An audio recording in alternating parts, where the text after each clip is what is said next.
കർത്താവ് കേൾപ്പിച്ച വചനങ്ങൾക്കായിട്ട് ഞാൻ കർത്താവിനെ ശ്രദ്ധിക്കുന്നു. നമ്മള് 2 തിമോഥെയോസിൽ നിന്ന് ആദ്യം കേട്ടത് അല്ലേ? 2 തിമോഥെയോസിൽ നിന്ന് ആദ്യം എന്താ നമ്മൾ കേട്ടത്? 2 തിമോഥെയോസ് 2-ാം അധ്യായത്തിന്റെ 19, 20, 21 വാക്യങ്ങളൊക്കെ പ്രാരംഭമായിട്ട് വായിച്ചു.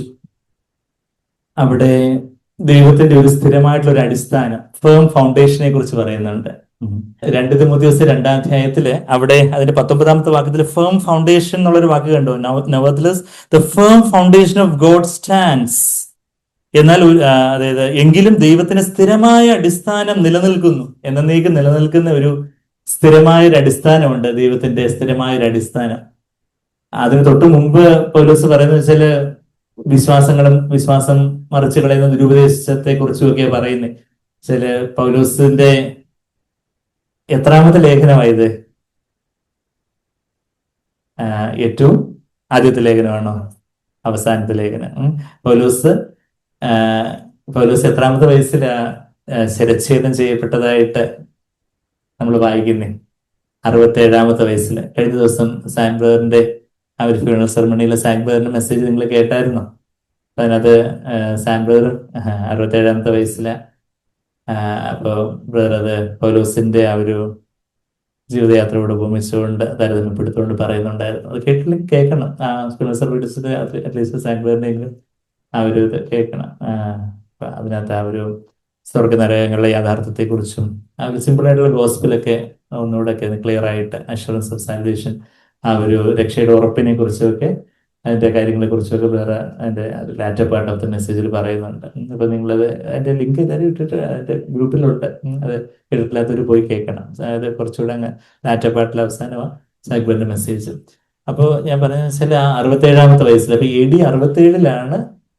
67 എന്നൊക്കെ പറഞ്ഞാൽ എന്താ? ഇപ്പം ഏത് വർഷമാണ് നമ്മള്? This year are we now in 2026. അപ്പൊ 2026 ഈ AD എന്ന് വെച്ചാൽ എന്തുവാ? Anno domini, year of the lord. Anno domini എന്ന് വെച്ചാൽ ഇയർ ഓഫ് ദ ലോർഡ്. കർത്താവിന്റെ വർഷം 2026. നമ്മള് എത്ര ചരിത്രകാരന്മാര് ഇന്നലെ ഒരു നിരീശ്വരവാദിയായിട്ടുള്ള ആളുടെ ഭാര്യയുമായിട്ട് ഇന്നലെ ഞാൻ സംസാരിച്ചു. അപ്പൊ എത്ര നരകതുല്യമാണ് ജീവിതം എന്നുള്ളൊരു കാര്യം ഞാൻ അത് ചിരിച്ചുകൊണ്ട് പറയുന്നുണ്ടെങ്കിലും, പക്ഷെ ആ സഹോദരി വെച്ചാൽ പുള്ളിക്കകത്ത് വിശ്വാസിയൊന്നും അല്ല, പക്ഷെ ഹൈന്ദവ കുടുംബത്തിൽ നിന്നുള്ളവരാ. പക്ഷെ ഭർത്താവ് ഭയങ്കര നിരീശ്വരവാദി, ഭയങ്കര മുരട്ട സ്വഭാവവും അതും ഇതൊക്കെ ആയിട്ട് എത്രമാത്രം അനുഭവിക്കുന്ന എന്നുള്ള കാര്യമൊക്കെ വർഷങ്ങളായിട്ട് പുള്ളിക്കകത്ത് അനുഭവിച്ച കാര്യങ്ങളൊക്കെ ഞാൻ പറയുമായിരുന്നു. അപ്പം ഈ നിരീശ്വരവാദികള് ദൈവം ഇല്ല എന്ന് പറയുന്ന ആൾക്കാർക്കും അവരും ഡേറ്റ് എഴുതുമ്പോൾ എന്താ എഴുതുന്നത്? 2026 അവര് 926 എഴുതി വെക്കാൻ പറ്റൂല. 2026 ഓരോ ദിവസവും അവര് ഡേറ്റ് എഴുതുമ്പോൾ അല്ലെങ്കിൽ മൊബൈലിലെ ഡേറ്റ് അത് കാണുമ്പോൾ അവിടെ ദൈവത്തിന്റെ ആ ഒരു യേശുക്രിസ്തുവിന്റെ വർഷമാണത് എന്ന് പറഞ്ഞാൽ വേറെ എത്രയോ കലണ്ടർ ഉണ്ട്. കാലവർഷം, തുലാവർഷവും, ഏതാണ്ടൊക്കെ. കാലവർഷം, തുലാവർഷം എനിക്കും മഴയുടെ കാര്യം, സോറി, അത് കാലവർഷം അത് മഴയുടെ കാര്യമാണ് അല്ലേ. മറ്റേ അല്ലാതെ നമ്മുടെ ചിങ്ങം അങ്ങനെയൊക്കെ ഉള്ളതുകൊണ്ട് കന്നഡ, തെലുഗുവിൽ അതിന്റെ ന്യൂ ഇയർ ഉണ്ട്, തമിഴിൽ അതിന്റെ ന്യൂ ഇയർ ഉണ്ട്. എന്നാൽ ഈ ഒരു ഗ്രിഗോറിയൻ കലണ്ടർ നമ്മളിപ്പോ ഫോളോ ചെയ്യുന്ന ഗ്രിഗോറിയൻ കലണ്ടർ ദൈവത്തിന്റെ വലിയൊരു മുൻനിർണയ പ്രകാരം അത് എല്ലാ കമ്പ്യൂട്ടേഴ്സിലും എല്ലാ സിസ്റ്റത്തിലും ഒക്കെ അങ്ങ് അത് ഇൻഗ്രൈൻഡ് ആയിപ്പോയി. പിന്നെ അതൊന്നും മാറ്റാൻ പറ്റത്തില്ല. അപ്പം 2026 നമ്മൾ പറയുമ്പോൾ അത് AD, യേശു കർത്താവ് ദൈവം തന്നെ മനുഷ്യനായിട്ട് ഈ ഭൂമിയിലേക്ക് അവതരിച്ചിട്ട് 2026 വർഷങ്ങളായെന്ന ഏകദേശം 2026 BC 4 കർത്താവിന്റെ ജന്മം എന്നാണ് ചരിത്രകാരന്മാര് ചരിത്ര സംഭവങ്ങളുമായിട്ട് തട്ടിച്ചു നോക്കി പറയുന്നത്. അപ്പോൾ AD 2026 എന്ന് നമ്മളിപ്പോ പറയുന്നത്. അപ്പൊ AD 67, AD 30 കർത്താവ്. AD 29-ലും 30-ലും മിക്കവരും പറയുന്നത് AD 30 കർത്താവ് ക്രൂശിക്കപ്പെട്ടതെന്നൊക്കെയാണ്. അതിൽ AD 67 പൗലോസ് ഇത് എഴുതുമ്പോൾ, പൗലോസ് എത്ര ലേഖനങ്ങൾ എഴുതിയിട്ടുണ്ട് ബൈബിളിലെ? 13 അല്ലെങ്കിൽ 14 എന്ന് പറയേണ്ടി വരും. എന്നുവെച്ചാൽ എബ്രായ ലേഖനം പൗലോസ് ആണോ എഴുതിയത് എന്നുള്ള കാര്യത്തിൽ അത്ര തീർച്ചയില്ല. എബ്രായ ലേഖനം ചിലർക്ക് 13 എന്നുള്ള സംഖ്യ ഇഷ്ടമല്ല. അപ്പൊ പിന്നെ എബ്രായ ലേഖനം കൂടെ കൂട്ടി 13 എന്നുള്ള സംഖ്യ എനിക്ക് ഭയങ്കര ഇഷ്ടമാണ്. എന്ന് വെച്ചാൽ ഞാൻ ജനിച്ചതൊരു 13-ാം തീയതിയാണ്, ഡിസംബർ 13. അപ്പൊ അതല്ലെങ്കിൽ തന്നെ ഇഷ്ടമാണ്, അത് വേറെ കാര്യം. ഞാൻ പറഞ്ഞാല് ആ ഒരു 13 ലേഖനങ്ങളാ പൗലോസിന്റെ തീർച്ചയായിട്ടും ഉള്ളതായിട്ടുള്ള 13 എപ്പിസോഡ്സ് ഉണ്ട്.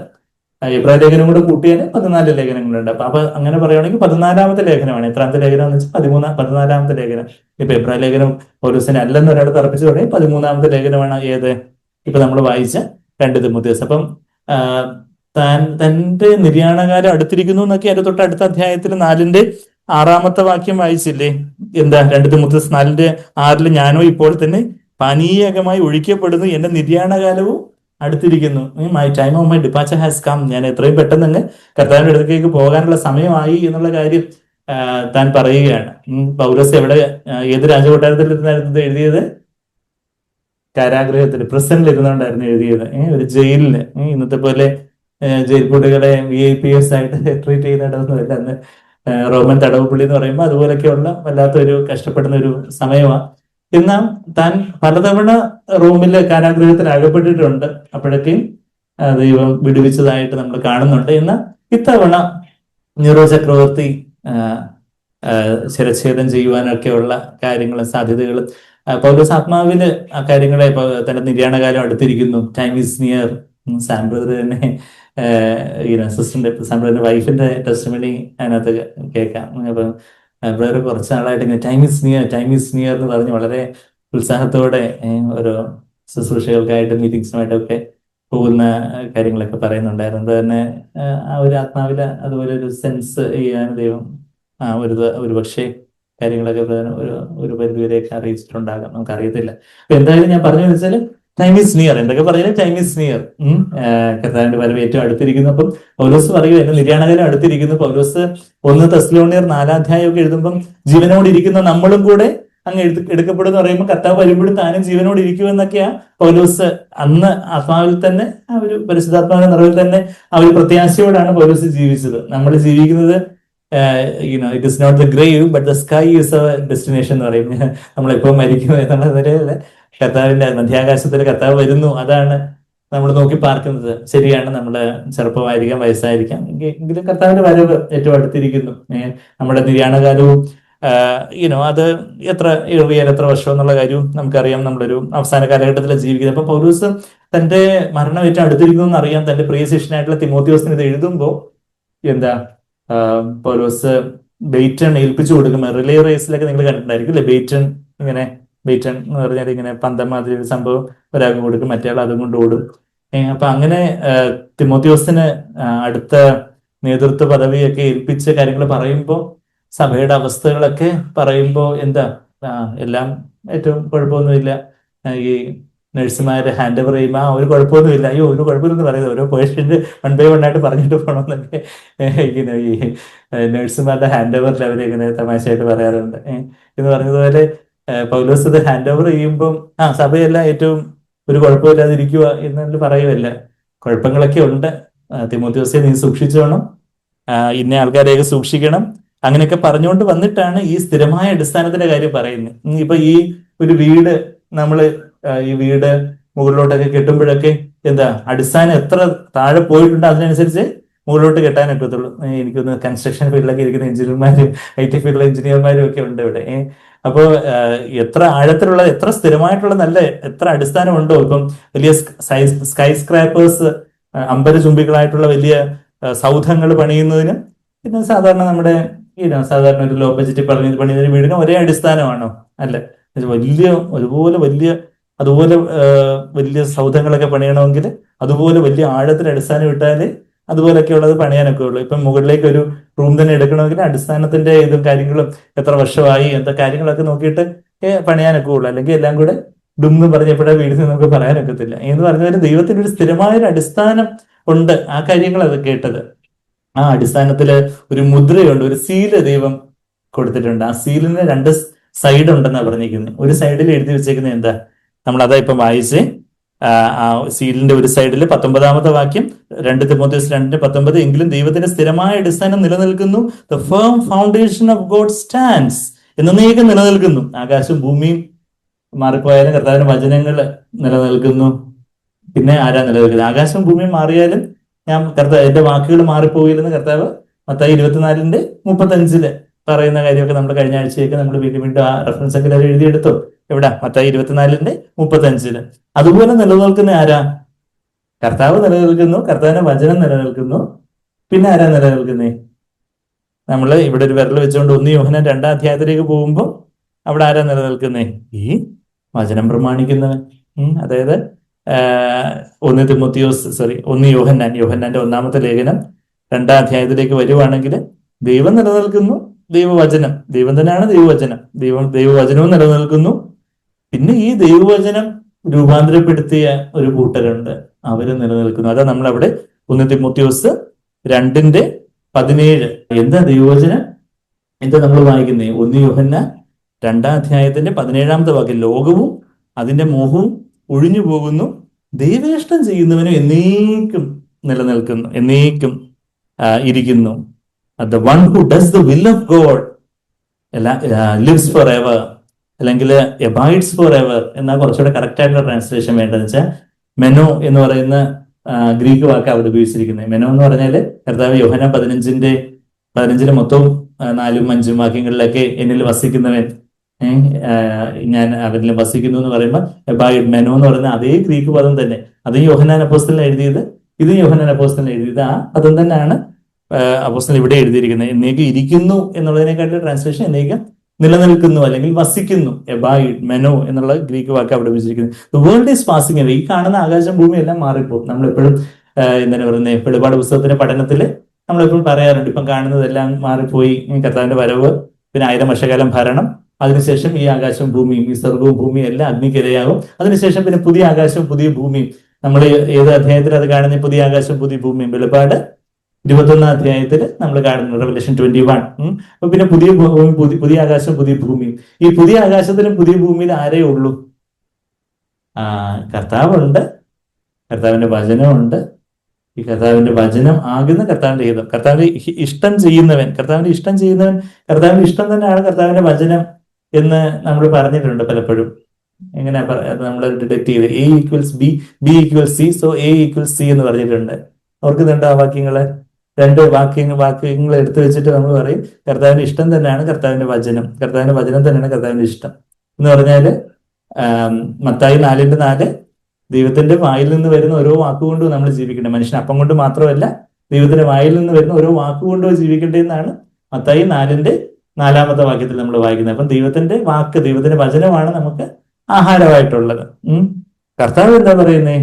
യോഹന്നാൻ 4:34 എന്റെ പിതാവിന്റെ ഇഷ്ടം ചെയ്ത് ഞാൻ ചെയ്യുന്നതാണ് എന്റെ ആഹാരം എന്ന് പറയുന്നുണ്ട്. എന്റെ പിതാവിന്റെ ഇഷ്ടം ചെയ്ത് ആ വേല തികയ്ക്കുന്നതാണ് എന്റെ ആഹാരം എന്നാണ് യോഹന്നാൻ 4:34 പറയുന്നത്. അപ്പം കർത്താവ് പറയുന്നത് എന്താ? പിതാവിന്റെ ഇഷ്ടമാണ് ആഹാരം എന്ന് പറയുന്നു. മത്തായി 4:4 അതേ കർത്താവ് തന്നെ ഡിട്രോണമി, ആവർത്തന പുസ്തകം 8-ന്റെ 3-ാമത്തെ വാക്യം ഉദ്ധരിച്ചുകൊണ്ട് പറയുക, മത്തായി 4:4 ലൂക്കോസ് 4:4 കർത്താവ് എന്ന് പറയുന്നത് ദൈവത്തിന്റെ വചനമാണ് നമ്മുടെ ആഹാരം. അപ്പൊ ദൈവത്തിന്റെ വചനമാണ് ആഹാരം, ദൈവത്തിന്റെ ഇഷ്ടമാണ് ആഹാരം. അപ്പൊ ദൈവത്തിന്റെ വചനം ദൈവത്തിന്റെ ഇഷ്ടമാണ്, അല്ലേ? A=B, B=C, so A=C. അത് മത്തായി 4:4 നിന്നും യോഹന്നാൻ 4:34 നിന്നും നമ്മൾ കണ്ടേ. അപ്പം ദൈവത്തിന്റെ ഇഷ്ടം ചെയ്യുന്നവൻ എന്നേക്കും നിലനിൽക്കുന്ന, നമ്മളിപ്പോ ഇവിടെ 1 യോഹന്നാൻ 2:17 വായിച്ചു, ദൈവേഷ്ടം ചെയ്യുന്നവനോ എന്നേക്കും നിലനിൽക്കുന്നു. ദൈവേഷ്ടം, ദൈവത്തിന്റെ ഇഷ്ടം, അതെന്താ? ദൈവത്തിന്റെ വചനം. ആ വചനമാണ് എന്നേക്കും നിലനിൽക്കും എന്നുള്ള കാര്യം നമ്മൾ മത്തായി 24:35 വായിച്ചത്. അപ്പം സ്ഥിരമായിട്ടുള്ള അടിസ്ഥാനം നമ്മൾ തിരിച്ച് നമ്മൾ 2 തിമോത്തിയോസിലോട്ട് വരുമ്പോൾ എല്ലാം മാറിമറിയുന്ന ഒരു ലോകം. ഗവൺമെന്റുകൾ മാറിമറിയുന്നു, പ്രസിഡന്റ് മാറിമറിയുന്നു, പ്രൈം മിനിസ്റ്റർ മാറിമറിയുന്നു, മന്ത്രിമാര് മുമ്പേ മന്ത്രിമാരായിരുന്നവർ ഇപ്പൊ MLA പോലും അല്ല. അതുപോലെയൊക്കെയുള്ള ഒത്തിരി കാര്യങ്ങളെല്ലാം മാറി മറിഞ്ഞുകൊണ്ടിരിക്കുക. അതുപോലെയൊക്കെയുള്ള എല്ലാ കാര്യങ്ങളിലും മാറ്റമാണ്. പക്ഷേ സ്ഥിരമായിട്ട് ദൈവത്തിന് ഒരു സ്ഥിരമായിട്ടുള്ളൊരു അടിസ്ഥാനമുണ്ട്, അത് എന്നേക്കും നിലനിൽക്കുന്നു എന്നുള്ളൊരു കാര്യം നമ്മൾ വായിക്കും. നമ്മൾ തിരിച്ച് 2 തിമോത്തിയോസിലോട്ട് വരുമ്പോൾ അവിടെ നമ്മളും അതോടൊപ്പം ദൈവത്തോടൊപ്പം നിലനിൽക്കാനായിട്ട്, ഒരു മിനിമം അജണ്ടയായിട്ട് നിലനിൽക്കാനല്ല, നമ്മളുടെ ദൈവം നമുക്ക് തന്നിരിക്കുന്ന ഒരു നമുക്ക് ആത്മാവും ദേഹവും ദൈവം തന്നിരിക്കുന്നുണ്ട്. അതെല്ലാം അനിന്യമായിട്ട് കാക്കപ്പെടുമാറാകട്ടെ എന്നാണ് നമ്മള് 1 തെസ്സലോനിയർ 5:23 your spirit, soul and body be preserved complete എന്ന് പറയുന്നത്. വെച്ചാൽ എന്നേക്കും നമുക്കൊരു പൂർണ്ണ രക്ഷയോടുകൂടി നമ്മൾ നിലനിൽക്കുന്ന ഒരു കാര്യം അവിടെ പറയുന്നത്. നമ്മള് നമ്മളുടെ ആത്മാവില് പരിശുദ്ധാത്മാവ് വന്നു, നമ്മൾ രക്ഷിക്കപ്പെട്ടപ്പോൾ അത് എന്നേക്ക് നിലനിൽക്കും. എന്നാൽ നമ്മളുടെ ദേഹി ഇന്ന് എത്രമാത്രം പരിശുദ്ധാത്മാവിന്റെ കൺട്രോളിലേക്ക് വരുന്നോ അതനുസരിച്ച് ദേഹിയുടെ രക്ഷ, ദേഹത്തിന്റെ രക്ഷ, നമ്മുടെ ബോഡിയുടെ രക്ഷ എപ്പോഴാണ് വരുന്നത്? കർത്താവിന്റെ രണ്ടാമത്തെ വരവെങ്കിൽ നമ്മുടെ ദേഹം ഒരു പുനരുദ്ധാന ശരീരമായിട്ട് മാറും. അപ്പം ദേഹത്തിന്റെ രക്ഷ ദൈവം ചെയ്തോളും. ആത്മാവിന്റെ രക്ഷ നടന്നു കഴിഞ്ഞു എന്ന് പറഞ്ഞാൽ രക്ഷിക്കപ്പെട്ടവർക്കില്ല. ആർക്കെങ്കിലും രക്ഷിക്കപ്പെട്ട് എന്നുള്ളത് ഉറപ്പില്ലെങ്കിൽ നമ്മൾ കർത്താവെ ഞാൻ പാപിയാണെന്ന് ദൈവത്തില് ആഴത്തില് നിലവിളിച്ചുകൊണ്ട് കർത്താവെ അവിടുത്തെ രക്തതലനെ കഴുകി അവിടുന്ന് ഹൃദയത്തിലേക്ക് വരണം, അവിടുന്ന് മാത്രം ജീവനുള്ള സത്യദൈവമാണ് ഞാൻ വിശ്വസിക്കുന്നു, അവിടുന്ന് എൻ്റെ പാപങ്ങൾക്കായിട്ട് മരിച്ചു ഉയർത്തെഴുന്നേറ്റ് ഞാൻ വിശ്വസിക്കുന്നു, എൻ്റെ ജീവിതം ഞാൻ അങ്ങേക്കായിട്ട് തരുന്നു എന്ന് പറഞ്ഞ് നമ്മളൊരു എന്ന് പറഞ്ഞാൽ ഒരു അനുതാപത്തോടെ കർത്താവിനെ ഒരു പാപം ചെയ്യാൻ ആഗ്രഹിക്കുന്നില്ല, അങ്ങേ വേദനിപ്പിക്കുന്ന ഒന്നും ചെയ്യാൻ ആഗ്രഹിക്കുന്നില്ല, കർത്താവിനെ സഹായിക്കണമേ എന്നൊരു നിലവിളിയോട് നാം കർത്താവിനെ നമ്മെ തന്നെ ഏൽപ്പിച്ചു കൊടുക്കുവാണെങ്കിൽ നമുക്ക് അപ്പം ആ നിമിഷം തന്നെ കർത്താവ് രക്ഷയുടെ ഒരു ഉറപ്പ് നമുക്ക് തരും. അപ്പൊ ആ രക്ഷിക്കപ്പെടുന്ന നമ്മുടെ ആത്മാവ് രക്ഷിക്കപ്പെടുന്നു, ദേഹം കർത്താവിന്റെ രണ്ടാമത്തെ വരവെങ്കിൽ രക്ഷിക്കപ്പെടും. പിന്നെ എന്താ ഇപ്പൊ രക്ഷിക്കപ്പെട്ടുകൊണ്ടേയിരിക്കുന്നേ? ദേഹി, നമ്മളുടെ സോൾ, അതായത് നമ്മളുടെ ചിന്തകളും നമ്മളുടെ വികാരങ്ങളും തീരുമാനങ്ങളും എല്ലാം ആ ഒരു രക്ഷയുടെ പ്രോസസ്സിലൂടെ നടന്നുപോയിക്കൊണ്ടിരിക്കുക. ആ ദേഹിയുടെ ഒരു പൂർണ്ണ രക്ഷയുണ്ട്, 60% രക്ഷയുണ്ട്, 30% രക്ഷയുണ്ട്. അതൊക്കെ ഇവിടെ പറയുന്നത് ബ്രദറെ. അങ്ങനെ എൻ്റെ എവിടെയെങ്കിലും പറഞ്ഞിട്ടുണ്ടോ? ചോദിച്ചാൽ കർത്താവ് 100 പേര് ഫലം കായ്ക്കും, 60 പേര് ഫലം കായ്ക്കും, 30 പേര് ഫലം കായ്ക്കും എന്നാണ് കർത്താവ് വിതയ്ക്കുന്നതിന്റെ ഉപമയിൽ എവിടെ പറയുന്നത്? വിതയ്ക്കുന്നതിന്റെ ഉപമ എവിടെ പറയുന്നത്? മത്തായി 13-ാം അധ്യായത്തിൽ നമ്മൾ വായിക്കുന്നത്, ലൂക്കോസ് 8-ാം അധ്യായത്തിലും മർക്കോസ് 4-ാം അധ്യായത്തിലും ഒക്കെ വിതയ്ക്കുന്നതിന്റെ ഉപമയിൽ കർത്താവ് പറയുന്നൊരു ആ ഒരു ഹാർവസ്റ്റ് ഉണ്ട്. 100%, 60%, 30%. അപ്പം നമ്മളുടെ ദേഹിയുടെ രക്ഷയും ആ ഒരു തരത്തിൽ പൂർണ്ണമായിട്ടും കർത്താവിനായിട്ട് ഏൽപ്പിക്കും. നമ്മളാരും പെർഫെക്റ്റ് ആയിട്ടുള്ളവർ, പരിപൂർണരായിട്ടുള്ളവർ നമ്മളാരും ഇല്ല. എന്നാൽ പരിപൂർണമായിട്ടും നമ്മൾ നമ്മെ തന്നെ പൂജ്യമായിട്ട് താഴ്ത്തി കർത്താവിനായിട്ട് ഏൽപ്പിച്ചു കൊടുത്തിട്ടുള്ളവര് എന്താ ഒരു പൂർണ്ണമായിട്ടുള്ളൊരു രക്ഷയിലേക്ക് നമ്മളുടെ ജീവിതത്തിൽ ചെറിയ പല കുറവുകളും കാര്യങ്ങളൊക്കെ കാണും. പക്ഷെ നമ്മളതൊന്നും ന്യായീകരിക്കാതെ കർത്താവേ എന്നെ തന്നെ സമ്പൂർണ്ണമായിട്ട് ഞാൻ ഏൽപ്പിക്കുന്നു, എന്നെ മാറ്റണമേ, എന്നെ സഹായിക്കണമേ എന്നുള്ളൊരു നിലവിളിയോട് നമ്മെ തന്നെ സമ്പൂർണ്ണമായിട്ടും ഹോൾ ഹാർട്ടഡായിട്ട് നമ്മൾ ഏൽപ്പിച്ചു കൊടുത്തിട്ടുള്ളവരാണെങ്കിൽ നമുക്കൊരു പൂർണ്ണ രക്ഷയുണ്ടായിരിക്കും. നമ്മളുടെ ദേഹിയുടെ ഒരു പൂർണ്ണമായിട്ടുള്ളൊരു രക്ഷ അന്ന് വെളിപ്പെടും. പക്ഷെ നമ്മുടെ ജീവിതത്തിൽ കുറച്ചൊക്കെ കർത്താവിനെ ക്ഷമിക്കാം, പാപങ്ങളൊക്കെ ക്ഷമിക്കാനായിട്ട് എനിക്ക് വേണം. പക്ഷെ കുറച്ചൊക്കെ ഞാൻ എൻ്റെ സന്തോഷപ്രകാരമൊക്കെ അങ്ങ് ജീവിക്കാം. 40% ഒക്കെ കർത്താവിന് കൊടുത്തു, അല്ലെ 60% ഒക്കെ കൊടുത്തു, ബാക്കി 40% എൻ്റെ കയ്യിൽ തന്നെ ഇരിക്കട്ടെ എന്ന് പറഞ്ഞിരിക്കുമ്പോൾ വിശ്വാസത്തിന് വീണു പോകാൻ തന്നെ സാധ്യതയുണ്ട്. എന്നാൽ അവസാനത്തോളമൊക്കെ വിശ്വാസം നിലനിന്ന 60% രക്ഷ. ചിലവരുടെ പ്രവൃത്തികളെല്ലാം വെന്തിരിഞ്ഞു പോകുന്നതിനെ കുറിച്ച് നമ്മൾ 1 കൊരിന്ത്യർ 3-ൽ വായിക്കുന്നുണ്ട്. അവരൊക്കെ രക്ഷിക്കപ്പെടുന്നു, എന്ന പ്രവൃത്തികളൊക്കെ വെന്തിരിഞ്ഞു പോകുന്നു. അവരുടെ ജീവിതത്തിൽ 60% നിലനിൽക്കുന്നു, 40% വെന്തിരിഞ്ഞു പോയി. അതാ 1 കൊരിന്ത്യർ 3-ന്റെ 12 മുതൽ 15 വരെയുള്ള വാക്യങ്ങളിൽ പുല്ല് വൈക്കോല്, മരം പുല്ല് വൈക്കോല് അങ്ങനെയൊക്കെ ഇടിഞ്ഞു പോകുന്ന കാര്യങ്ങൾ നമ്മൾ കാണുന്നുണ്ട്. എന്നാൽ പൂർണ്ണഹൃദയത്തോടെ അങ്ങനെ നിൽക്കുന്നവർ 100 മേനി, പിന്നെ ഒരു 60% സമർപ്പണം, പിന്നെ ചിലർക്കൊരു കഷ്ടി മിനിമം അജണ്ടയേ ഉള്ളൂ. അതെന്താ അവരും കർത്താവിൽ മാത്രം വിശ്വസിക്കുന്നു, പക്ഷെ അവർക്ക് വേണ്ടി തന്നെ അങ്ങ് ജീവിക്കുന്നു. അവർക്ക് കൂടുതലൊന്നും അവരങ്ങ് കയ്യിലപ്പുറത്ത് തേങ്ങ മാതിരി എങ്ങനെയോ അങ്ങോട്ട് എത്തി, കഷ്ടിച്ച് പാസ്സായി, ഗ്രേസ് മാർക്ക് കിട്ടി അങ്ങ് പാസ്സായി എന്നുള്ള രീതിയിൽ 30 പേര് സ്ക്രൈബ് ത്രൂ കഷ്ടിച്ച് നിരങ്ങി അങ്ങ് രക്ഷിക്കപ്പെട്ടു. അത് പക്ഷെ അവിടെ നമ്മളൊരു എന്തായാലും സ്വർഗത്തിലല്ലേ എന്ന് വിചാരിച്ചാൽ സ്വർഗത്തിലായിരിക്കുമ്പോൾ നിത്യത മുഴുവനും ഒരു നഷ്ടബോധമായിരിക്കും. അയ്യോ, എനിക്ക് തന്ന ഒരു ജീവിതം ഞാൻ കർത്താവിനായിട്ട് ജീവിച്ചായിരുന്നെങ്കിൽ എനിക്ക് കർത്താവിനോട് ഇന്ന് കൂടുതൽ അടുത്തിരിക്കാമായിരുന്നല്ലോ. സ്വർഗത്തിൽ നിത്യതയോളം 5-10 വർഷം നിത്യതയോളം ഞാൻ ആ ഒരു സ്വർഗത്തിലായിരിക്കും എന്ന ഒരു അകലത്തിലായിരിക്കും. നമുക്ക് കർത്താവിനോട് അധികം അങ്ങോട്ടങ്ങ് അടുക്കാൻ പറ്റുന്നില്ല. എന്ന് വെച്ചാൽ ഭൂമിയിൽ നമ്മൾ അധികം കർത്താവിനോട് അടുക്കാൻ നോക്കിയില്ല. അപ്പൊ നമ്മൾ ഞാൻ പറഞ്ഞു വെച്ചാൽ നിത്യമായിട്ട് നിലനിൽക്കുന്ന നമുക്ക് ഒരു പൂർണ്ണ രക്ഷ പ്രാപിക്കുവാനുള്ള സ്ഥിരമായിട്ടുള്ള ഒരു അടിസ്ഥാനത്തെ കുറിച്ചാണ് നമ്മൾ ഇവിടെ 2 തിമോഥെയോസ് 2:19 വായിക്കുന്നത്. അതിന്റെ തൊട്ട് മുമ്പത്തെ വാക്യത്തില അതിന്റെ 16 ഞാൻ വായിക്കുക. ഭക്തിവിരുദ്ധമായ വൃഥാലാപങ്ങളെ ഒഴിഞ്ഞിരിക്കുക, ആ വകക്കാർക്ക് അഭക്തി അധികം മുതിർന്നു വരും, അവരുടെ വാക്ക് അർബുദ വ്യാധി പോലെ, ക്യാൻസർ പോലെ തിന്നുകൊണ്ടിരിക്കും. ഹുമനയോസും ഫിലേത്തോസും, നമുക്ക് കൊച്ചിങ്ങൾക്ക് പേരിടണമെങ്കിൽ പേരിടരുതാത്ത 2 പേരുകളാണ്. ഈ പേരിടാത്ത എന്താ ഇതെല്ലാം പ്രശ്നം ഉണ്ടാക്കുന്ന ആൾക്കാരായിരുന്നു സഭയില്. ഹുമനയോസ്, ഫിലേത്തോസ് അവരുടെ കൂട്ടത്തിലുള്ളവരാകുന്നു. അവർ സത്യം വിട്ട് തെറ്റി പുനരുദ്ധാനം കഴിഞ്ഞു എന്ന് പറഞ്ഞ് ചിലരുടെ വിശ്വാസം മറിച്ച് കളയുന്നു. എന്നുവെച്ചാൽ ഈ വലിയ അടിസ്ഥാനമൊന്നും ഇല്ലാത്തവരുടെ വിശ്വാസം മറിച്ച്, ഇപ്പൊ ഒരു കാറ്റും മഴയും വന്നപ്പോഴത്തേക്കും ചില മരങ്ങളൊക്കെ ഡപ്പോന്നും പറഞ്ഞ് വീഴുന്നു. നമ്മൾ വലിയ മരമാണെന്നും പറഞ്ഞുകൊണ്ടിരുന്നതാ. പെട്ടെന്ന് നോക്കുമ്പോൾ ദേ ഇത്രയേ ഉള്ളായിരുന്നു വേറെ ഇതിന്റെ. പക്ഷെ ചില മരങ്ങള് ചില കുഞ്ഞൻ മരങ്ങളാന്നൊക്കെ നമുക്ക് തോന്നും. പക്ഷെ ഒരു കുഴപ്പമില്ലാതെ അവിടെ തണ്ടും തടിയോടെ നിൽക്കുന്ന ആ മരങ്ങൾ എന്താ നല്ല വേര് ഉണ്ട് എന്ന് പറയുന്നത് പോലെ ഈ ചിലരുടെ വിശ്വാസം അങ്ങ് മറിച്ച് കളയാന് എത്രയേ ഉള്ളായിരുന്നു. ഇങ്ങനെ ജസ്റ്റ് ഒന്ന് മറിച്ചിടാനേ ഉള്ളായിരുന്നു. ഹുമനിയോസിനും ഫിലത്തോസിനും ഒക്കെ പിശാച് ഹുമനിയോസിലും ഫിലത്തോസിലും ഇടയിൽ ചിലരുടെ വിശ്വാസമൊക്കെ അങ്ങ് മറിച്ച് കളഞ്ഞു.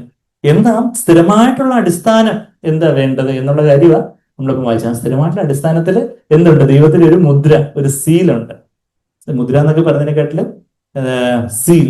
സീല് കണ്ടിട്ടില്ലേ? സീലിന് ഈ സീലിന് രണ്ട് വശങ്ങളുണ്ടെന്നാ പറയുന്നത്. ആ സീലിന്റെ ഒരു വശത്ത് സീലിന്റെ ഒരു സീൽ ഇപ്പൊ നമ്മൾ ഇവിടെ നിന്ന് നോക്കുമ്പോൾ സീലിന്റെ ഭൂമിയിൽ നിന്നുള്ള ഒരു പോർഷൻ നമ്മൾ കാണുന്നുണ്ട്, ദൈവം സ്വർഗത്തിൽ നിന്നുള്ള ഒരു പോർഷൻ കാണുന്നുണ്ട്. സ്വർഗത്തിൽ നിന്ന് ദൈവം നോക്കുമ്പോൾ എനിക്കുള്ളവനെ, അതാ നമ്മളവിടെ വായിക്കുന്നത്. ഇവിടെ 2 തിമോഥെയോസ് 2:19 വാക്യം എന്താ നമ്മളിവിടെ വായിച്ച? എങ്കിലും ദൈവത്തിന്റെ സ്ഥിരമായ അടിസ്ഥാനം നിലനിൽക്കുന്നു, കർത്താവ് തനിക്കുള്ളവരെ അറിയുന്നു. കർത്താവ് സ്വർഗത്തിൽ നിന്ന് നോക്കുമ്പോൾ കർത്താവിനെ എല്ലാം അറിയത്തില്ലേ? സർവജ്ഞൻ, ഒംനിഷ്യന്റ്.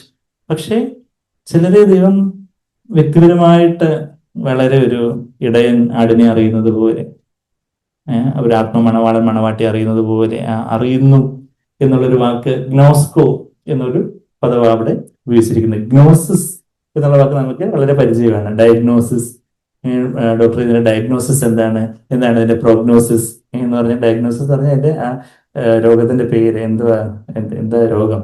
പ്രോഗ്നോസിസ് എന്ന് പറഞ്ഞാൽ എങ്ങനെയാ, തട്ടിപ്പോവോ, അത് കുറച്ചുകൂടെ കാലം നിൽക്കുവോ, ഇങ്ങനെയൊക്കെ ഉണ്ട്, എത്ര എന്റെ എങ്ങനെയൊക്കെ ക്യൂർ റേറ്റ് ഒക്കെ എങ്ങനെയാ എന്നുള്ള കാര്യമൊക്കെ പ്രോഗ്നോസിസ്. അപ്പൊ ഗ്നോസിസ് എന്ന് പറഞ്ഞാൽ അറിവ്, നോളജ് എന്നാണ് ആ വാക്കിന്റെ അർത്ഥം. ആ ഗ്രീക്ക് ലാറ്റിൻ വാക്കിൽ നിന്ന് അതൊക്കെ വന്നേക്കുന്നത് മെഡിക്കൽ ടേംസിലൊക്കെ. അപ്പൊ ഗ്നോസിസ് എന്ന് പറയുന്ന വാക്കാണ് അറിവ് എന്നും പരിജ്ഞാനം എന്നൊക്കെ സത്യവേദ പുസ്തകത്തിൽ ട്രാൻസ്ലേറ്റ് ഉള്ളത്.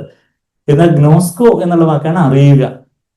ആ അറിയുക എന്നുള്ള വാക്ക് ഇവിടെ ലൂക്കോസ് 1-ാം അധ്യായത്തിൽ മറിയം ദൂതനോട് പറയുമ്പം ആ ഒരു വാക്ക് പ്രയോഗിക്കുന്നുണ്ട്. എന്നാൽ NASB ന്യൂ അമേരിക്കൻ സ്റ്റാൻഡേർഡ് വേർഷനിൽ അത് വന്നിട്ടില്ല. ന്യൂ അമേരിക്കൻ സ്റ്റാൻഡേർഡ് വേർഷൻ വളരെ ലിറ്ററൽ ആയിട്ടുള്ള വേർഷൻ ആണെന്ന് പറയുമ്പോൾ ഞാൻ അവരോട് പറയും, എന്താ ഇതിനകത്ത് നിങ്ങൾ ലിറ്ററൽ ആയിട്ട് ട്രാൻസ്ലേറ്റ് ചെയ്യാൻ എന്ന് ഞാൻ ചോദിക്കും. ലൂക്കോസ് 1:34 മലയാളത്തിൽ അത് സത്യവേദ പുസ്തകത്തിൽ, പലയിടത്തും മലയാളത്തിൽ സത്യവേദ പുസ്തകത്തിൽ ഒത്തിരി ഇതിലൊക്കെ പെസകുകളൊക്കെ വന്നിട്ടുണ്ട്. എന്നാൽ ഇംഗ്ലീഷിൽ അവർ കുറച്ചൊന്ന് പാരഫ്രൈസ് ചെയ്ത NASB-യിൽ, പക്ഷെ KJV-യോ NKJV ഒക്കെ നോക്കുമ്പോൾ അതിനകത്ത് കറക്റ്റായിട്ട് ട്രാൻസ്ലേറ്റ് ചെയ്തിട്ടുണ്ട്. മലയാളത്തില് അവിടെ മറിയത്തിന്റെ അടുത്ത് ഗബ്രിയേൽ മാലാഖ വന്ന് പറയുവാണ്, നിനക്കൊരു പുത്രൻ ഉണ്ടാകും എന്നുള്ള കാര്യമൊക്കെ പറയുമ്പോൾ മറിയ ദൂതനോട് പുരുഷനെ അറിയായികയാൽ ഗ്നോസ്കോ എന്നുള്ള വാക്ക് അവിടെ ഉപയോഗിച്ചിരിക്കുന്നത്. ഇത് എങ്ങനെ സംഭവിക്കും? ഇംഗ്ലീഷിൽ how can this be since I am a virgin എന്ന് ട്രാൻസ്ലേറ്റ് ചെയ്യുക. Since I do not know a man എന്നാണ് KJV-യിലും NKJV-യിലും ഒക്കെ എഴുതിയിരിക്കുന്നത്. ഞാൻ പറഞ്ഞു വെച്ചാൽ ആ ഒരു വിവാഹത്തിലുള്ള ഭാര്യാഭർത്തൃ ബന്ധത്തിന്റെ ആ ഒരു ഇന്റിമസിയെ സൂചിപ്പിക്കുന്ന ഒരു വാക്കും കൂടാണ് ഈ ഗ്നോസ്കോ എന്നുള്ളൊരു വാക്ക്. അതുപോലുള്ള ഒരു അറിവ് മത്തായിയുടെ സുവിശേഷത്തിലേക്ക് നമ്മൾ വരുവാണെങ്കിൽ, നമ്മളിപ്പം ദൈവം സർവജ്ഞനാണ്, നമ്മളത് വായിച്ചു. 139-ാം സങ്കീർത്തനത്തിൽ ദൈവം നമ്മളുടെ ഇരിപ്പും നടപ്പും ഒക്കെ അറിയുന്നു. നമ്മുടെ വായിലൊരു വാക്ക് വരുന്നതിന് മുമ്പേ കർത്താവിന് അറിയാം. നമ്മളെങ്ങോട്ടാ പോകുന്നത്, എന്താ തീരുമാനിക്കുന്നത്, എല്ലാം കർത്താവിന് അറിയാം. എന്നാൽ മത്തായി 7-ാം അധ്യായത്തിലേക്ക്, ഗിരിപ്രഭാഷണത്തിന്റെ അവസാനത്തിലേക്ക് വരുമ്പോൾ കർത്താവിന്റെ ഒരു വാക്ക് നമ്മളൊന്ന് ആലോചിച്ചാൽ നമുക്കൊരു അത്ഭുതം തോന്നും. എന്താ? മത്തായി 7-ാം അധ്യായത്തിന്റെ അതിന്റെ 21 മുതൽ 21-ാമത്തെ വാക്യം, കർത്താവേ കർത്താവേ എന്ന് വിളിക്കുന്ന ഏവനുമല്ല. മത്തായി 7:21, സ്വർഗസ്നായ എന്റെ പിതാവിന്റെ ഇഷ്ടം ചെയ്യുന്നതിനത്രേ സ്വർഗരാജ്യത്തെ പ്രവേശിക്കുന്നത്, സ്വർഗരാജ്യത്തിൽ കടക്കുന്നത്. കർത്താവേ കർത്താവേ 22-ാമത്തെ വാക്യം, മത്തായി 7:22, കർത്താവേ കർത്താവേ നിന്റെ നാമത്തിൽ ഞങ്ങൾ പ്രവചിക്കുകയും നിന്റെ നാമത്തിൽ ഭൂതങ്ങളെ പുറത്താക്കുകയും നിന്റെ നാമത്തിൽ വളരെ വീര്യപ്രവൃത്തികൾ പ്രവർത്തിക്കുകയും ചെയ്തുവല്ലോ എന്ന് പലരും ആ നാളിൽ എന്നോട് പറയും. പക്ഷേ കർത്താവ് എന്ത് പറയും? അന്ന് ഞാൻ അവരോട്, ഞാൻ ഒരു നാളും നിങ്ങളെ അറിഞ്ഞിട്ടില്ല. കർത്താവെ 130-ാം സങ്കീർത്തനം അങ്ങേക്ക് അറിയത്തില്ല, അങ്ങ് എല്ലാം അറിയുന്നൊക്കെ അല്ലേ പറഞ്ഞു വെച്ച്. അപ്പൊ ഞാൻ വിചാരിച്ചു എന്നെ അറിയാതിരിക്കുന്നു വിചാരിച്ചു. പക്ഷെ കർത്താവ് പറയും ഗ്നോസ്കോ നഹി, എന്താ, എനിക്ക് നിങ്ങളുമായിട്ട് അങ്ങനെ ഒരു ആത്മബന്ധം ഒന്നുമില്ലായിരുന്നു. നിങ്ങൾ ഇങ്ങനെ ഒരാള് അവിടെ ജീവിച്ചിരിപ്പുണ്ടായിരുന്നു എന്നുള്ള കാര്യമൊക്കെ എനിക്കറിയാം. എല്ലാ കാര്യങ്ങളും, ഡീറ്റെയിൽസും, എല്ലാ പാപവഴികളും, നിങ്ങളുടെ എല്ലാ വ്യർത്ഥ വിചാരങ്ങളും, എല്ലാ മത്സരവും, അനുസരണമില്ലായ്മയും, സ്വാർത്ഥതയും നികളും എല്ലാം എനിക്കറിയാം. പക്ഷെ നിന്നെ എനിക്ക് ഐ നെവർ ന്യൂ യു. നീയുമായിട്ട് അങ്ങനെ ഒരു അതുപോലെ ഒരു ഹൃദയഭേദം ഒരു കാലത്ത് ഉണ്ടായിരുന്നു, ഇപ്പോൾ ഇല്ല എന്നും അല്ല കർത്താവ്. I never knew you. അങ്ങനെ ഒരു ബന്ധവേ എനിക്ക് നീയുമായിട്ട് ഉണ്ടായിരുന്നില്ല. ഇവിടെ നമ്മള് 2 തിമോഥെയോസ് 2:19 എന്താ വായിച്ചേ? ഫേം ഫൗണ്ടേഷന്റെ സീലിന്റെ സ്വർഗത്തിൽ നിന്ന് നോക്കുമ്പോൾ ദൈവം തനിക്കുള്ളവരെ അറിയുന്നത്. The Lord knows who are his. എൻ്റെതായിട്ട് എനിക്ക് എൻ്റെ സ്വന്തമായിട്ടുള്ള എൻ്റെ പൊന്നുമോൻ, എൻ്റെ പൊന്നുമോൾ എന്നൊക്കെ വിളിക്കത്തക്കവണ്ണം കർത്താവ് മറുപടി ചാരിയിരിക്കുന്ന ആ ഒരു കർത്താവിനെ വ്യക്തിപരമായിട്ട് അറിയുന്ന ഒരു അറിവ്, സ്വർഗീയ പിതാവിനെ ആ ഒരു വാത്സല്യനിധിയായ പിതാവായിട്ട്, ദൈവത്തിന്റെ കാർക്കശ്യവും ദൈവത്തിന്റെ സ്ട്രിക്ട്നെസ്സും ദൈവത്തിന്റെ ആ ഒരു മനസ്സരിവും ആ കാര്യങ്ങളൊക്കെ അറിയുന്ന ഒരു ദൈവമായിട്ട് നമ്മൾ, അതുപോലെ ഒരു പേഴ്സണൽ വ്യക്തിപരമായൊരു ബന്ധം, യേശുവായിട്ടൊരു പേഴ്സണൽ ലവ് റിലേഷൻഷിപ്പ്. യേശു എല്ലാവരുടെയും കർത്താവ് എല്ലാവരുടെയും പാപങ്ങൾക്കായിട്ടൊക്കെ മരിച്ചു. ഞാനും പാപങ്ങളൊക്കെ പറഞ്ഞ് സ്നാനപ്പെടുകയൊക്കെ ചെയ്തു. ഞാൻ അഭിഷേകം പ്രാപിച്ചു, അത് ചെയ്തു, ഇത് ചെയ്തു, ആ ഭാഷ പറഞ്ഞു, ഈ ഭാഷ പറഞ്ഞു. പക്ഷേ കർത്താവിനെ അറിഞ്ഞു. കർത്താവുമായിട്ടുള്ളൊരു വ്യക്തിപരമായിട്ടുള്ളൊരു പേഴ്സണലായിട്ടുള്ളൊരു ബന്ധം. അപ്പൊ ഇവിടെ ഐ നെവർ ന്യൂ യു, ഞാൻ നിങ്ങളെ ഒരു നാളും അറിഞ്ഞിട്ടില്ല, അധർമ്മം പ്രവർത്തിക്കുന്നവർ എന്നെ വിട്ടു പോകുവിൻ എന്ന് തീർത്ത് പറയും.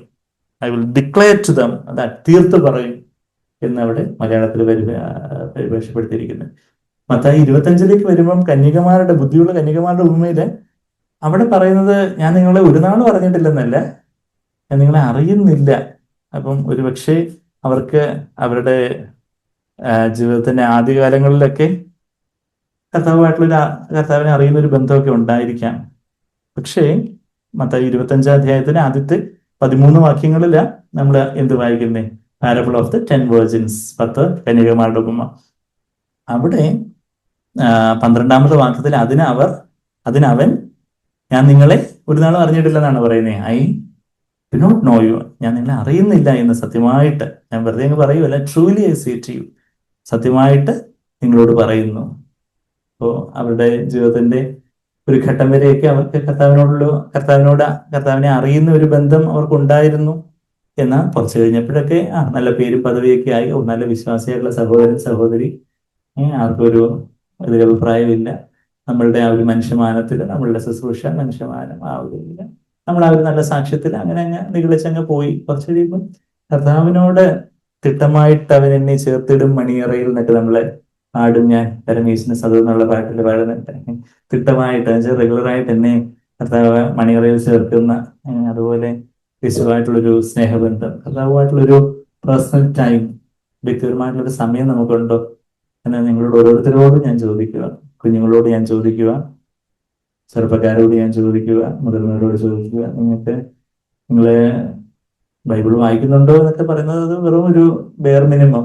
പക്ഷെ അതുപോലും ചിലപ്പം ചോദിച്ചാൽ എങ്ങനെയുണ്ടെന്ന് എനിക്ക് അറിയത്തില്ല. ഞാൻ ആരോടും കൈയും കാര്യമൊന്നും പൊക്കാൻ പറയുന്നില്ല. പക്ഷേ ബൈബിള് വായിക്കണം. എന്നാൽ അതിലും ഉപരിയായിട്ട് യേശുവായിട്ടുള്ള ഒരു പേഴ്സണൽ ആയിട്ടുള്ള ഒരു ടൈം,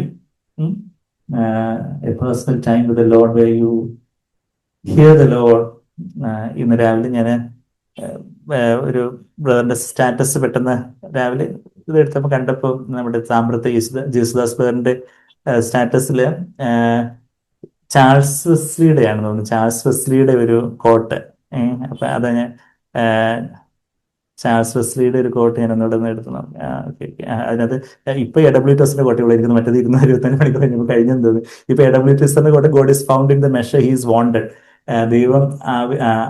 ദൈവത്തിന് നമുക്ക് ഏത് നിലയിൽ വേണോ ആ ഒരു നിലയിൽ, ആ ഒരു അളവിലെ ദൈവം കാണപ്പെടുകയുള്ളൂ. AWTSന്റെ കോട്ട് രാവിലെ ഒരു കോട്ടും കൂടെ ഉണ്ടായിരുന്നു, ആ സ്റ്റാറ്റസ് ചിലപ്പോൾ അത് മാഞ്ഞു പോയതായിരിക്കും. അത് ചാൾസ് വെസ്ലിയുടെ കോട്ടെന്ന് എൻ്റെ ഓർമ്മ. അതിനകത്ത് പറയുന്നത് ബാക്കി എല്ലാ കാര്യങ്ങളും ഒരു പക്ഷേ സ്ത്രീകളുടെ കൊട്ടേഷന്റെ കോട്ട്സിന്റെ ആൾ ചിലപ്പം ബാക്കി ലെറ്റ് എവറിത്തിങ്, അതൊന്നും my primary focus is to hear the bridegroom's voice എന്ന് പറയുന്നത് ചാൾസ് വെസ്ലിയുടെ ആണെന്ന് തോന്നുന്നത്. ചാൾസ് വെസ്ലി എന്ന് പറയുന്ന ഒത്തിരി ഇംഗ്ലീഷ് ഹിംസ് ഒരുപാട്, എനിക്ക് തോന്നുന്നു തൗസൻഡ്സ് ഓഫ് ആയിരക്കണക്കിന് ക്രിസ്തീയ ഗീതങ്ങളൊക്കെ എഴുതിയ ഒരു ദൈവമനുഷ്യനാണ് ചാൾസ് വെസ്ലി. ചാൾസ് വെസ്ലിയുടെ സഹോദരനായിരുന്നു ജോൺ വെസ്ലി. ജോൺ വെസ്ലിയുടെ, ചാൾസ് വെസ്ലിയുടെ അമ്മയുടെ പേരെന്താ? സൂസന്നാവിസ്ലിയുടെ ഒരു കോട്ട ഈ അടുത്തൊരു സഹോദരനെ പണ്ട് ജീവമൊഴിയിൽ വന്ന ഒരു കോട്ടിന്റെ ഒരു ഫോട്ടോ ഒരു വേറെ ഒരു വാട്സാപ്പ് ഗ്രൂപ്പിൽ ഇട്ടേക്ക് ഞാൻ കണ്ടായിരുന്നു. അതിനകത്ത് ആ ആ ഒരു എല്ലാത്തിലും ഉപരി ദൈവത്തിന്റെ ഹിതം ചെയ്യുക എന്നുള്ളതാണ് പ്രാധാന്യം എന്ന് പറയുന്ന ഒരു കോട്ട്. അപ്പൊ ഞാൻ വിചാരിക്കും, ആ ഒരു ക്രൂസിന്റെ വഴി എന്ന് നോക്കിയാൽ അന്നത്തെ കാലത്ത് അവർക്ക് നമ്മളിപ്പോ ന്യൂ കവനന്റ് മെസ്സേജസും കാര്യങ്ങളൊക്കെ പറയുന്നത് അന്ന് അവർക്ക് ആ അതിനെക്കുറിച്ചൊക്കെ ഉള്ള വലിയ വെളിച്ചവും കാര്യങ്ങളൊക്കെ ഉണ്ടായിരുന്നു. എത്രയോ ദൈവഭക്തരായിട്ടുള്ള മനുഷ്യര് ലോകത്ത് ജീവിച്ചിരുന്നു. എന്നാൽ ഇന്നത്തെ ക്രിസ്തീയ ലോകത്ത് അങ്ങനെയൊക്കെയുള്ള ദൈവത്തിന്റെ ഹിതത്തിന്റെ മുൻതൂക്കം പറയുന്ന ആൾക്കാരും അങ്ങനെയൊക്കെയുള്ള ക്രൂസിന്റെ വഴിയും ബാക്കി കാര്യങ്ങളൊക്കെ പറഞ്ഞ് എത്ര തുക ചുരുക്കമാണെന്നുള്ള കാര്യം നമ്മൾ കാണുന്നു. അതുപോലെ പറയുകയും ജീവിക്കുകയും ചെയ്യുന്നവര്. അപ്പം ഞാൻ പറഞ്ഞതെന്ന് വെച്ചാൽ എന്താ, ഗ്നോസ്കോ അപ്പൊ ഈ ബുദ്ധിയുള്ള കനികന്മാര്, അപ്പൊ ഈ ബുദ്ധി ഇല്ലാത്ത കനികന്മാര് അപ്പൊ കഴിഞ്ഞ സ്ത്രീകളിൽ ചിരിക്കുന്നതിന് കാരണം എന്ന് പറഞ്ഞാൽ ഞങ്ങളുടെ ഫാമിലി ബൈബിൾ സ്റ്റഡിയില് കുറച്ച് ഇപ്പൊ മത്തായിട്ട് സിസ്റ്റർ ഇങ്ങനെ പറഞ്ഞുകൊണ്ടിരിക്കുകയാണല്ലോ. അപ്പൊ ഒരു എനിക്കൊന്ന് ഒരാഴ്ച മുമ്പ് ഒരു പക്ഷേ ഫാമിലി ബൈബിൾ സ്റ്റഡി എന്ന് പറയുമ്പോൾ ഞങ്ങളുടെ അച്ഛനും അമ്മയും ഇപ്പോഴും വിശ്വാസത്തിലേക്ക് വന്നിട്ടില്ല. അപ്പൊ അവരും കൂടെ ഇത് ഇരിപ്പുണ്ട്. അപ്പൊ അവര് ഞങ്ങള് എന്താ ചെയ്യുന്നത് വെച്ചാൽ, അച്ഛൻ ആദ്യം ഒരു വാക്യം വായിക്കും, ഞാൻ അതിനെ കുറിച്ച് എന്തെങ്കിലും ഒന്ന് ജസ്റ്റ് ഒന്ന് മനസ്സിലാക്കാൻ വേണ്ടി പറയും, പിന്നെ അമ്മ വായിക്കും, പിന്നെ അർപ്പിത, ജ്യോത്സ്ന, പ്രാർത്ഥന, പിന്നെ ആ ഓർഡറിൽ അങ്ങനെ ഓരോരുത്തരായിട്ട് ഓരോ വാക്യം വായിക്കും, അതിന്റെ അർത്ഥം ജസ്റ്റ് ഒന്ന് പറഞ്ഞ് ജസ്റ്റ് ഒന്ന്. അപ്പൊ അപ്പൊ ബുദ്ധിയില്ലാത്ത കന്യകന്മാര് വിളക്കെടുത്തു, പക്ഷെ എണ്ണ എടുത്തില്ല. അമ്മ അമ്മ പറയും, അവർക്ക് ബുദ്ധിയില്ലാത്തതല്ലേ, കുറച്ച് ബുദ്ധിമാന്യം മാതിരി, കുറച്ച് ഈ ബുദ്ധിക്കുറവൊക്കെയുള്ള ബുദ്ധിമാന്യം മാതിരി എന്തെങ്കിലും ആയിരിക്കും, അത് കർത്താവിനൊക്കെ ക്ഷമിച്ചു വിടായിരുന്നു. അപ്പൊ ഞാൻ പറഞ്ഞു, അങ്ങനെയുള്ള ബുദ്ധിയുടെ കാര്യമല്ലേ പറയുന്നത്. എന്താ, അവർക്ക് ആത്മീയമായ ജ്ഞാനമില്ലായിരുന്നു എന്നുള്ളൊരു കാര്യമാണ്. അമ്മ ഇത് വളരെ സിമ്പിൾ ആയിട്ട് വളരെ ബുദ്ധിയില്ലാത്ത കാര്യമാണ്. ചിലപ്പോൾ അവർക്ക് കുറച്ച് ബുദ്ധിക്കുറവുകളായിരിക്കും, അത്ര വലിയ കഴിവും തന്നെ ഇടൊന്നും കാണത്തില്ല, അതുകൊണ്ട് എണ്ണ എടുക്കുന്നത് ഓർത്ത് കാണത്തില്ല എന്ന് പറഞ്ഞു. അപ്പൊ ഞാൻ പറയുന്നത് ചിലപ്പോ അവര് ആത്മീയമായ ജ്ഞാനം അവര് തുടക്കത്തിൽ വലിയ ബുദ്ധിയൊക്കെ കാണുമായിരിക്കും, കുറച്ച് കഴിഞ്ഞപ്പോഴത്തേക്കും അവർക്ക് തോന്നി ഞങ്ങൾക്ക് തന്നെ നല്ല ബുദ്ധിയുണ്ട്, ദൈവത്തിന്റെ ബുദ്ധിയും ജ്ഞാനമൊന്നും ഞങ്ങൾക്ക് വേണ്ട. അപ്പൊ അവരിൽ തന്നെ അവർ ഭയങ്കര ബുദ്ധിയുള്ളവരായി. അതുകൊണ്ട് പുറമേ ഉള്ള നല്ല വെളിച്ചം വിളക്കൊക്കെ ഉണ്ട്, നല്ല അവർ ചിലപ്പോൾ വിളക്കൊക്കെ തേച്ച് മിനുക്കി കാണുമായിരിക്കും. മറ്റുള്ളവർ എണ്ണ സംഭരിക്കുന്ന നേരം കൊണ്ട് വിളക്കൊക്കെ തേച്ച് മിനുക്കി ഇങ്ങനെ ചിലപ്പോൾ അതിന്റെ സ്റ്റാറ്റസും അതിന്റെ ഫോട്ടോയും ഒക്കെ എടുത്ത് എന്താ റീൽസ് ഒക്കെ ഉണ്ടാക്കി, ഞങ്ങളുടെ വിളക്ക് കണ്ടോ, ഞങ്ങൾ നന്നായിട്ട് പ്രകാശിക്കുന്നുണ്ട് എന്നൊക്കെ പറഞ്ഞ് റീൽസും കാര്യങ്ങളൊക്കെ ഇട്ട് കാണും. പക്ഷെ ഇങ്ങനെ ആരും കാണുന്നില്ല എണ്ണ എത്രമാത്രം ഉണ്ടെന്നുള്ള കാര്യം. അപ്പം അവർക്ക് ഒരു നാളില് അവർക്ക് കുറച്ച് നാള് ആദ്യമൊക്കെ എണ്ണ ഉണ്ടായിരുന്നിരിക്കും, കുറച്ച് കഴിയുമ്പോൾ ഈ എണ്ണ സംഭരിക്കേണ്ടതായിട്ടുള്ള ക്രൂസിന്റെ വഴികൾ വന്നപ്പോൾ അവർക്ക് ബുദ്ധി ഇല്ലാതെ പോയി. കർത്താവിനെ നമ്മൾ അറിയുന്നില്ല എന്ന് അറിയുന്ന കാര്യങ്ങളാണ് ഞാൻ ഈ പറഞ്ഞു വരുന്നത്. കർത്താവിനെ അറിയുന്നവർക്ക് എന്ത് ചെയ്യാൻ പറ്റുള്ളൂ. ആ മുദ്രയുടെ അടുത്ത വശം എന്താ, നമ്മൾ മുദ്രയുടെ രണ്ട് വശങ്ങൾ കണ്ടു. എന്താ, മുദ്രയുടെ മേൽവശത്തില് സ്വർഗത്തിൽ നിന്ന് നോക്കുമ്പോൾ കർത്താവിന് തനിക്കുള്ളവരെ അറിയാം.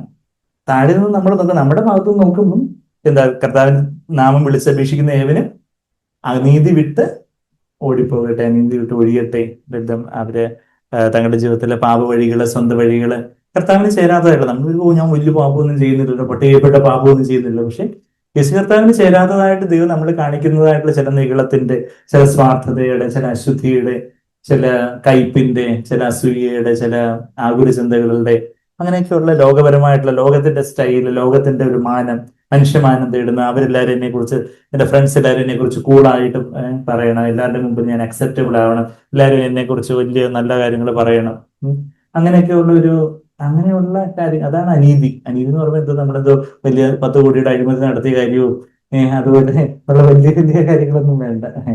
അനീതി എന്ന് പറയുമ്പോൾ കർത്താവിന് ചേരാത്തതായിട്ടുള്ള നമ്മുടെ ജീവിതത്തിൽ ഉള്ള കാര്യങ്ങൾ, ക്രിസ്തുവിന് അൺക്രൈസ്റ്റിലേക്ക് ആയിട്ടുള്ള കാര്യങ്ങൾ കർത്താവ് കാണിക്കുമ്പോഴോ, കർത്താവ് ഞാൻ എത്ര വലിയ പാപിയോട് ക്ഷമിക്കണമേ, ഞാൻ വിടുവിക്കണമേ എന്നുള്ളൊരു നിലവിളിയാണ്. അത് അനീതി വിട്ട് ഒഴിയട്ടെ എന്ന് പറയുന്നത്. അപ്പൊ ആ അനീതി വിട്ട് ഒഴിയുന്നവർ ആരാന്ന് ചോദിച്ചാൽ ഈ കർത്താവിനെ അറിയുന്നവരാ. കർത്താവിനെ നാമത്തെ വിളിച്ചപേക്ഷിക്കുന്ന അനീതി വിട്ട് ഒഴിയട്ടെ എന്ന് പറയുമ്പോൾ കർത്താവിനെ വിളിച്ചപേക്ഷിക്കുന്നവരാണ്, കർത്താവിനെ അറിയുന്നവരാണ്, കർത്താവിനെ അതുപോലെ ആ ആത്മമണവാളനായിട്ട് അറിയുന്നവർക്കാണ് എന്ത് പറ്റുന്നത്, ഈ അനീതിയൊക്കെ വിട്ട് ഒഴിയാൻ പറ്റും. നമ്മൾ കഴിഞ്ഞ ആഴ്ച സാജിബർ ആ വാക്യം എടുത്ത് നിങ്ങൾക്ക് ഓർമ്മയുണ്ടല്ലോ അല്ലെ, പത്രോസിലെ 2-ാം അധ്യായത്തിലെ 20-ാമത്തെ വാക്യം. നമ്മുടെ ഇവിടെ ഒരു മത്തായി 25 ഒരു വിരലുണ്ട്. 2 പത്രോസില് ലോകത്തിന്റെ കറവിടാത്തതിനെ കുറിച്ചൊക്കെ ഒന്ന് പറഞ്ഞു വന്നപ്പോൾ കഴിഞ്ഞ ഞായറാഴ്ച നമ്മൾ ആ വാക്യം ഒന്ന് എടുത്ത് വായിച്ചായിരുന്നു. ഇവിടെ 2 പത്രോസ് 2-ാം അധ്യായത്തിന്റെ 20. 2:20 എന്ന് ഓർക്കാൻ നമുക്ക് എളുപ്പം. എങ്ങനെ, ഗലാത്യർ 2:20 ഞാൻ ക്രൂശിക്കപ്പെട്ടിരിക്കുന്നു എന്നുള്ള വാക്യമൊക്കെ നമുക്കറിയാം.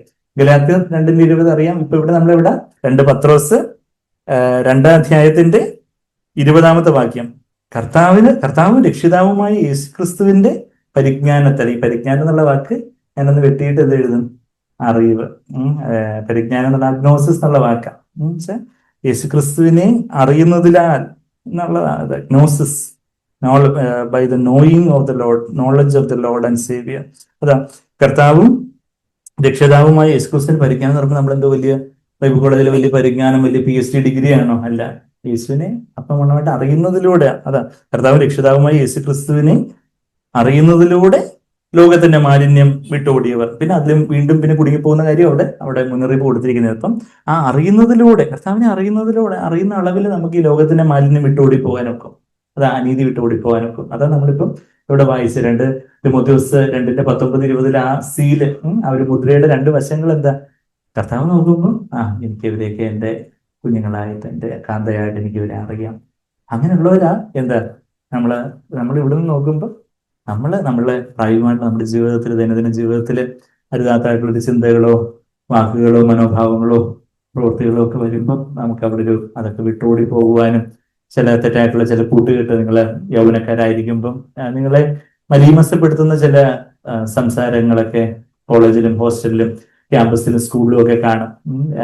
ജീസസ് ആയിരിക്കുവാണെങ്കിൽ അവിടെ ഇരിക്കൂ ഇല്ല.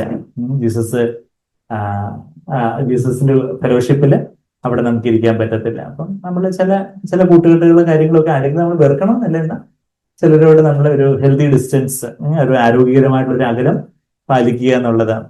ആരോഗ്യകരമായിട്ടുള്ളൊരു അകലം പാലിക്കേണ്ട ഇടങ്ങളിൽ ഇപ്പം ഓപ്പോസിറ്റ് ജെൻഡർ, ഇപ്പം ഗേൾസ് ബോയ്സിൽ നിന്നും, ബോയ്സ് ഗേൾസിൽ നിന്നൊക്കെ ഒരു അകലമെല്ലാം അങ്ങ് നഷ്ടപ്പെട്ടു പോയിക്കൊണ്ടിരിക്കുന്ന ഒരു കാലഘട്ടത്തിലാണ് നമ്മൾ ജീവിക്കുന്നത്. കോളേജിലും ക്യാമ്പസിലും ഒക്കെ എല്ലാവരും ഒന്ന് തൊട്ടുരുമി നിന്ന് ആ ഫോട്ടോ എടുക്കുന്നതും ചിറ്റ് ചെയ്യുന്നതും ബാക്കി ഭയങ്കര ഒരു ആരോഗ്യകരമായ അകലമില്ല അവർക്ക്. അവര് വന്ന് അങ്ങനെ തൊട്ട് ചേർന്ന് നിന്ന്. പക്ഷെ യഥാർത്ഥത്തിൽ ഒരു ദൈവഭയമുള്ള ഒരു പൈതല് ഒരിക്കലും അവരെ അനുവദിക്കത്തില്ല. അതിൽ മാറിപ്പോവും, വിട്ടു നിൽക്കുകയും അങ്ങനെയുള്ള അനീതി വിട്ട് ഓടിപ്പോകട്ടെ. ലോകത്തിൻ്റെതായ പല കാര്യങ്ങളും ഉണ്ട്. ലോകത്തിൻ്റെതായ പല ഗോസിപ്പുകളും പല പരദൂഷണങ്ങളും പല ജ്യൂസി സ്റ്റോറീസും കാര്യങ്ങളും ഒക്കെ ഓരോരുത്തരെ കളിയാക്കുന്നതും ഇരട്ടപ്പേര് വിളിക്കുന്നതും ആവശ്യമില്ലാത്ത വർത്തമാനങ്ങൾ പറയുന്നതും ഒക്കെയുള്ള കൂട്ടുകെട്ടുകളൊക്കെയാ ലോകത്തുള്ളത്. അവിടെയൊക്കെ അനീതി വിട്ട് ഓടിപ്പോകുന്ന ആരായി? കർത്താവിനെ അറിയുന്നവരാ. ആ കർത്താവിനെ ആ ഗ്നോസ്കോ ആയിട്ട് നമ്മളിവിടെ മത്തായി 25 എന്താ വായിച്ചേ? I do not know you. അവര് കുറച്ച് കഴിയുമ്പോഴത്തേക്ക് അവർക്ക് അറിയുന്ന ഒരു കാര്യമില്ല. എങ്ങനെ ഈ എണ്ണ സമ്പാദിക്കുന്ന ഈ ബുദ്ധിയുള്ള കന്യകമാർക്ക് കർത്താവിനെ അറിയാമായിരുന്നു. നോസ്കോ അവർക്ക് നോസ്കോ നഹിയല്ല, നോസ്കോ അവർക്കുണ്ടായിരുന്നു. എന്താ കർത്താവിനെ അറിയുന്ന ഒരു അറിവുണ്ടായിരുന്നത്. എങ്ങനെ അറിയുന്നേ എന്ന് ചോദിച്ചാല് ഈ നമ്മളെ ഇതുമായിട്ട് ഈ പാരബിളുമായിട്ട് തന്നെ ബന്ധപ്പെടുത്തി പറയുവാണെങ്കിൽ എന്താ ഈ എണ്ണ എങ്ങനെയാ വിളക്കിൽ എണ്ണ എങ്ങനെ സംഭരിച്ചത്? ഡീലേഴ്സിൽ നിന്ന്, അത് വിൽപ്പനക്കാരിൽ നിന്ന് വാങ്ങിക്കുന്ന കാര്യമാണ് നമ്മളിവിടെ വായിക്കുന്നത്. ആരാ ഈ വിൽപ്പനക്കാര്? നമ്മളെ സാഗ്ബേറിനൊക്കെ കേട്ടിട്ടുണ്ട്. നമുക്ക് ദൈവം പ്രതികൂലമായിട്ട് അഡ്വേഴ്സായിട്ട് നമ്മളുടെ ജീവിതത്തിൽ അനുവദിക്കുന്ന ചില വ്യക്തികള്, ചില സാഹചര്യങ്ങള്, അതാണ് വിൽപ്പനക്കാർ. അവിടെ നമ്മളെ ദൈവത്തിന്റെ ഇഷ്ടത്തിന് നമ്മളെ തന്നെ ദൈവത്തിന് ഇഷ്ടം ചെയ്യുന്നവനോ നീക്കും നിലനിൽക്കും. അപ്പൊ ആ ദൈവത്തിന്റെ വചനത്തിന്, ദൈവത്തിന്റെ ഇഷ്ടത്തിന് ചിലയിടത്ത് കൈപ്പാട്ടിരിക്കാനും മറുത്തു പറയാനും, പേരൻസിനെ അനുസരിക്കാതിരിക്കാനും, ടീച്ചേഴ്സിനെതിരായിട്ട് മത്സരിക്കാനും, അല്ലെങ്കിൽ അതോറിറ്റീസിന്, ദൈവം വെച്ചിരിക്കുന്ന അധികാരികൾക്കെതിരായിട്ടൊരു മത്സരത്തിൽ റെബല്യസ് സ്പിരിറ്റ് ആയിട്ടിരിക്കാനും ഒക്കെയാണ് നമ്മുടെ ഫ്ലഷിന്റെ ഇഷ്ടം. പക്ഷെ അവിടെ അങ്ങ് ദൈവത്തിന്റെ ഇഷ്ടത്തിന് അങ്ങ് താഴ്ത്തി കീഴടക്കി കൊടുക്കുന്ന ഒരു വിധേയത്വം, അതാ ദൈവത്തിന്റെ ഇഷ്ടം ചെയ്യുന്ന, ദൈവത്തിന്റെ വചനത്തിന് കീഴടങ്ങുന്നവര് നമ്മളുടെ ഓരോരോ കാര്യത്തിലും ഇപ്പം നമ്മള് യൗവനക്കാർക്കൊക്കെ ആണെങ്കിൽ പേരൻസ് പറയുന്നത് ചിലപ്പം എന്റെ പപ്പയ്ക്കൊന്നും അറിയത്തില്ല, മമ്മിക്കൊന്നും അറിയത്തില്ല, അങ്ങനെ തിരിച്ച് 2 വാക്ക് പറയാൻ, ബാക്ക് ആൻസർ ചെയ്യാന് നമ്മളുടെ സ്വാഭാവികമായിട്ടുള്ളൊരു പിന്നെ ചെയ്യാം അത് ഇത് ഒരു ധാർഷ്ട്യം, ആ ഒരു കുഞ്ഞുങ്ങള്, ടീനേജ് ബോയ്സ് ഗേൾസ് വളർന്നു വരുന്ന ആ ഒരു പ്രായത്തിൽ ആ ഒരു റിബല്യസ്, ആര് പഠിപ്പിക്കട്ടെ, എനിക്ക് എപ്പം പഠിക്കണം എന്നറിയാം, ഞാനിപ്പോ മൊബൈൽ നോക്കിക്കൊണ്ടിരിക്കും, ഞാൻ അതെന്താ? അനീതിയാണ്. അതാണ് വിക്കഡ്നെസ്. അതാണ് എന്താ നമുക്ക് എണ്ണ ഉരുവാക്കാനായിട്ട് നമ്മളുടെ ഹൃദയമാകുന്ന വിളക്കില്, ആത്മാവാകുന്ന ആ വിളക്കില്, പരിശുദ്ധാത്മാവിന്റെ ജീവന്റെ സ്നേഹമാകുന്ന ആ എണ്ണ സംഭരിക്കാൻ ദൈവം തരുന്ന ഒരു സാഹചര്യമാണ്. അവിടെ നമ്മള് പപ്പ പറയുന്നു, മമ്മി പറയുന്നു, ഞാന് ക്രിസ്റ്റായി പപ്പേ എന്തെങ്കിലും പറയുമ്പോൾ പെട്ടെന്ന് തന്നെ ഇപ്പൊ നിങ്ങൾ അതിന് അവിടെ നമ്മുടെ ആ ഒരു സെൽഫ് വില്ലുണ്ട്, ഒരു ഞാൻ എന്നുള്ളൊരു കർത്താവിനെ എങ്ങനെ അറിഞ്ഞ് എണ്ണ സംഭവിച്ച് കർത്താവ് ഈ അനീതി വിട്ട് ഓടിപ്പോയി സ്ഥിരമായിട്ടുള്ള അസ്ഥിവാരം, സ്ഥിരമായിട്ടുള്ള അടിസ്ഥാനത്തിൽ എങ്ങനെ ആയിരിക്കുക എന്നുള്ള കാര്യം ഞാൻ ഈ പറഞ്ഞു വരുന്നു. അപ്പം നിങ്ങൾ യൗവനക്കാര അല്ലെങ്കിൽ നമ്മുടെ മുതിർന്ന ആൾക്കാരും ഒക്കെ നമ്മുടെ ജീവിതത്തിൽ ഓരോ സാഹചര്യങ്ങളിലും അല്ല നമുക്ക് ചോയ്സ് ഉണ്ട്. നമ്മളുടെ സ്വന്തം ഇഷ്ടപ്രകാരമോ ഞാൻ വിചാരിക്കുന്ന കാര്യങ്ങൾ നടക്കണം, അവര് എന്നോട് സംസാരിക്കാൻ അവരാരോ എന്ന് പറഞ്ഞ് എനിക്ക് പകരം വീട്ടണം, എനിക്ക് രണ്ടു വാക്ക് പറയണം, ഞാൻ ആരാ മോൻ, ഞാൻ ആരാന്ന് അവർക്കൊന്ന് കാണിച്ചു കൊടുക്കണം എന്നൊക്കെ പറയുന്നത് എന്താ, നമുക്ക് ഉള്ള എണ്ണയെല്ലാം കൂടെ വറ്റിപ്പോവും. കർത്താവിക്ക് വന്ന ഞാൻ നിന്നെ അറിയുന്നില്ല പിന്നെ എന്ന് കേൾക്കേണ്ടി വരും. പക്ഷെ അവര് ഒരിക്കലും അറിഞ്ഞിരുന്ന ആൾക്കാരൊക്കെ കുറച്ച് കഴിയുമ്പോഴത്തേക്കും ഈ ഇതൊക്കെ റെബല്യനും കാര്യങ്ങളൊക്കെ വന്നപ്പോഴത്തേക്ക് എണ്ണയെല്ലാം കൂടെ വറ്റിപ്പോയി. പക്ഷെ അവര് വിചാരിച്ചു ആ കത്തുന്നുണ്ടല്ലോ, വിളക്കിപ്പോഴും കത്തുന്നുണ്ട്, ആരും അറിയുന്നില്ല, എണ്ണയുടെ കാര്യം ഇപ്പൊ ആരും നോക്കാൻ ചർച്ചിൽ ആർക്കും അറിയത്തില്ല, എന്റെ പേരൻസിനും അറിയത്തില്ല, എനിക്ക് എണ്ണയൊക്കെ പിന്നെ നമുക്ക് സമയം പോലെ അങ്ങ് വാങ്ങിച്ചോളാം, നമുക്ക് ഓൺലൈനായിട്ട് അങ്ങ് വരുത്താം. ഇപ്പൊ എല്ലാം പെട്ടെന്ന് നമുക്ക് പെട്ടെന്ന് ഇൻസ്റ്റന്റ് ഡെലിവറി ഒക്കെ കാണാം. അതുകൊണ്ട് പെട്ടെന്ന് നമുക്ക് കർത്താവ് വരുന്നതിന് കാഹളത്തിൽ കേൾക്കുന്നു, പെട്ടെന്ന് നമുക്കൊരു ക്ലിക്ക് ചെയ്ത് എണ്ണ കിട്ടട്ടെ എന്ന് പറയുമ്പോൾ എണ്ണയും കിട്ടത്തില്ല, ഒരു മണ്ണാങ്കട്ടയും കിട്ടത്തില്ല. മറിച്ച് കർത്താവിന്റെ വരും, ഞാൻ നിന്നെ അറിയുന്നില്ല കുഞ്ഞെന്ന് പറയാം. അപ്പൊ നമ്മള് എന്തായാലും നമ്മൾ പറയുന്നേ, നമ്മള് എണ്ണ എന്ന് പറഞ്ഞാൽ എങ്ങനെയുള്ള എണ്ണയെന്ന് നമ്മള് ഇപ്പോഴും പറയാറുണ്ട് നമ്മള് ചർച്ചില്. പുറപ്പാട് പുസ്തകം ഇടിച്ചെടുത്ത തെളിവുള്ള ഒലിവെണ്ണ. ഇപ്പൊ ഞങ്ങള് ഒലിവെണ്ണയൊക്കെ ഓരോ ഡെസേർട്ട് ഓരോന്നിനൊക്കെ ഒലിവെണ്ണ ഡ്രസ്സിങ്, ഒലിവെണ്ണ, ഈ ഒലിവെണ്ണയാണല്ലോ ആ ഒലിവെണ്ണ. എന്താ നമ്മള് പുറപ്പാട് പുസ്തകം 27-ാം അധ്യായം, പുറപ്പാടിന്റെ 27-ാം അധ്യായത്തിന്റെ 20-ാമത്തെ വാക്യത്തില് ഇടിച്ചെടുത്ത് തെളിവുള്ള ഉലുവെണ്ണ എന്ന് പറയുന്നുണ്ട്. ഞാൻ അതും കൂടെ പറഞ്ഞു നിർത്താം, അല്ലെങ്കിൽ പിന്നെ ഞാൻ ഇവിടെ നിൽക്കത്തില്ല. അതെ അതെ, 27-ാം അധ്യായം പുറപ്പാട് പുസ്തകം, എക്സഡസ് ചാപ്റ്റർ 27 വേഴ്സ് 20. നമ്മൾ ബുദ്ധിയുള്ള കനികമാരായിട്ട് കർത്താവിനെ അറിയുന്നവരായിട്ട് ഈ എണ്ണയുള്ളവരായിട്ടായി തീരണം എന്നുള്ള കാര്യം പറഞ്ഞു വരുന്നേ. അങ്ങനെയാണെങ്കിൽ ആ സ്ഥിരമായിട്ടുള്ള അസ്ഥിവാരത്തില് സ്ഥിരമായിട്ടുള്ള അസ്ഥിവാരത്തിൽ നമുക്ക് പണിയപ്പെടാനായിട്ട് ഒക്കെയുള്ളൂ. പുറപ്പാട് 27-20 വിളക്ക് നിരന്തരം കത്തിക്കൊണ്ടിരിക്കേണ്ടതിന്, അതാണ് നമ്മളിപ്പം എന്താ മത്തായി 25-ാം അധ്യായത്തിൽ വായിച്ചേ, ബുദ്ധിയുള്ള കന്യകമാരുടെ വിളക്ക് നിരന്തരം കത്തിക്കൊണ്ടിരുന്നു. വിളക്ക് നിരന്തരം കത്തിക്കൊണ്ടിരിക്കേണ്ടതിന് ഇസ്രായേൽ മക്കൾ വിളക്കിന് പാമോയിലെണ്ണ എടുത്ത് അല്ലെങ്കിൽ എന്തെങ്കിലും കാര്യമാണ് പറയുന്നത്, കടുകെണ്ണ ഒഴിക്കണമെന്നൊന്നുമില്ല, അതിന് സ്പെസിഫിക്കേഷൻ ഉണ്ട്. ഇടിച്ചെടുത്ത തെളിവുള്ള ഒലിവെണ്ണ, ഏതെങ്കിലും മണ്ണെണ്ണ എടുത്ത് ഒഴിച്ച് കത്തിക്കട്ടെ എന്ന് പറയുന്നുണ്ട്. ഇല്ല, മണ്ണെണ്ണ കിട്ടാൻ ഇപ്പൊ കൂടുതൽ പാടാന്ന് തോന്നുന്നത് റേഷൻ കടയിലൊക്കെ. അപ്പൊ ഇടിച്ചെടുത്ത് തെളിവുള്ള ഒലിവെണ്ണ തന്നെ വേണം നിന്റെ അടുക്കൽ കൊണ്ടുവരുവാൻ അവരോട് കൽപ്പിക്കുക. അപ്പൊ ഇടിച്ചെടുക്കണമെങ്കിൽ ഇടിച്ചെടുക്കാനായിട്ട് ദൈവം കുറെ ആൾക്കാരെ, ചിലപ്പം അമ്മായിയമ്മയായിരിക്കും, ചിലപ്പം മരുമോളെ ആയിരിക്കും, ചിലപ്പോൾ നാത്തൂനെ ആയിരിക്കും, ചിലപ്പം അയൽവക്കത്തുകാരെ ആയിരിക്കും ഇടിച്ചെടുക്കാനായിട്ട് ദൈവം നമ്മുടെ ജീവിതത്തിലാക്കി വെച്ചിരിക്കും. ചിലപ്പോൾ നമ്മുടെ ബോസ്, ചിലപ്പോൾ നമ്മുടെ സഹപ്രവർത്തകരായിരിക്കും, ചിലപ്പോൾ നമ്മുടെ ജീവിത പങ്കാളിയായിരിക്കും, ഭാര്യയായിരിക്കും, ഭർത്താവായിരിക്കും, ചിലപ്പോൾ മക്കളായിരിക്കും.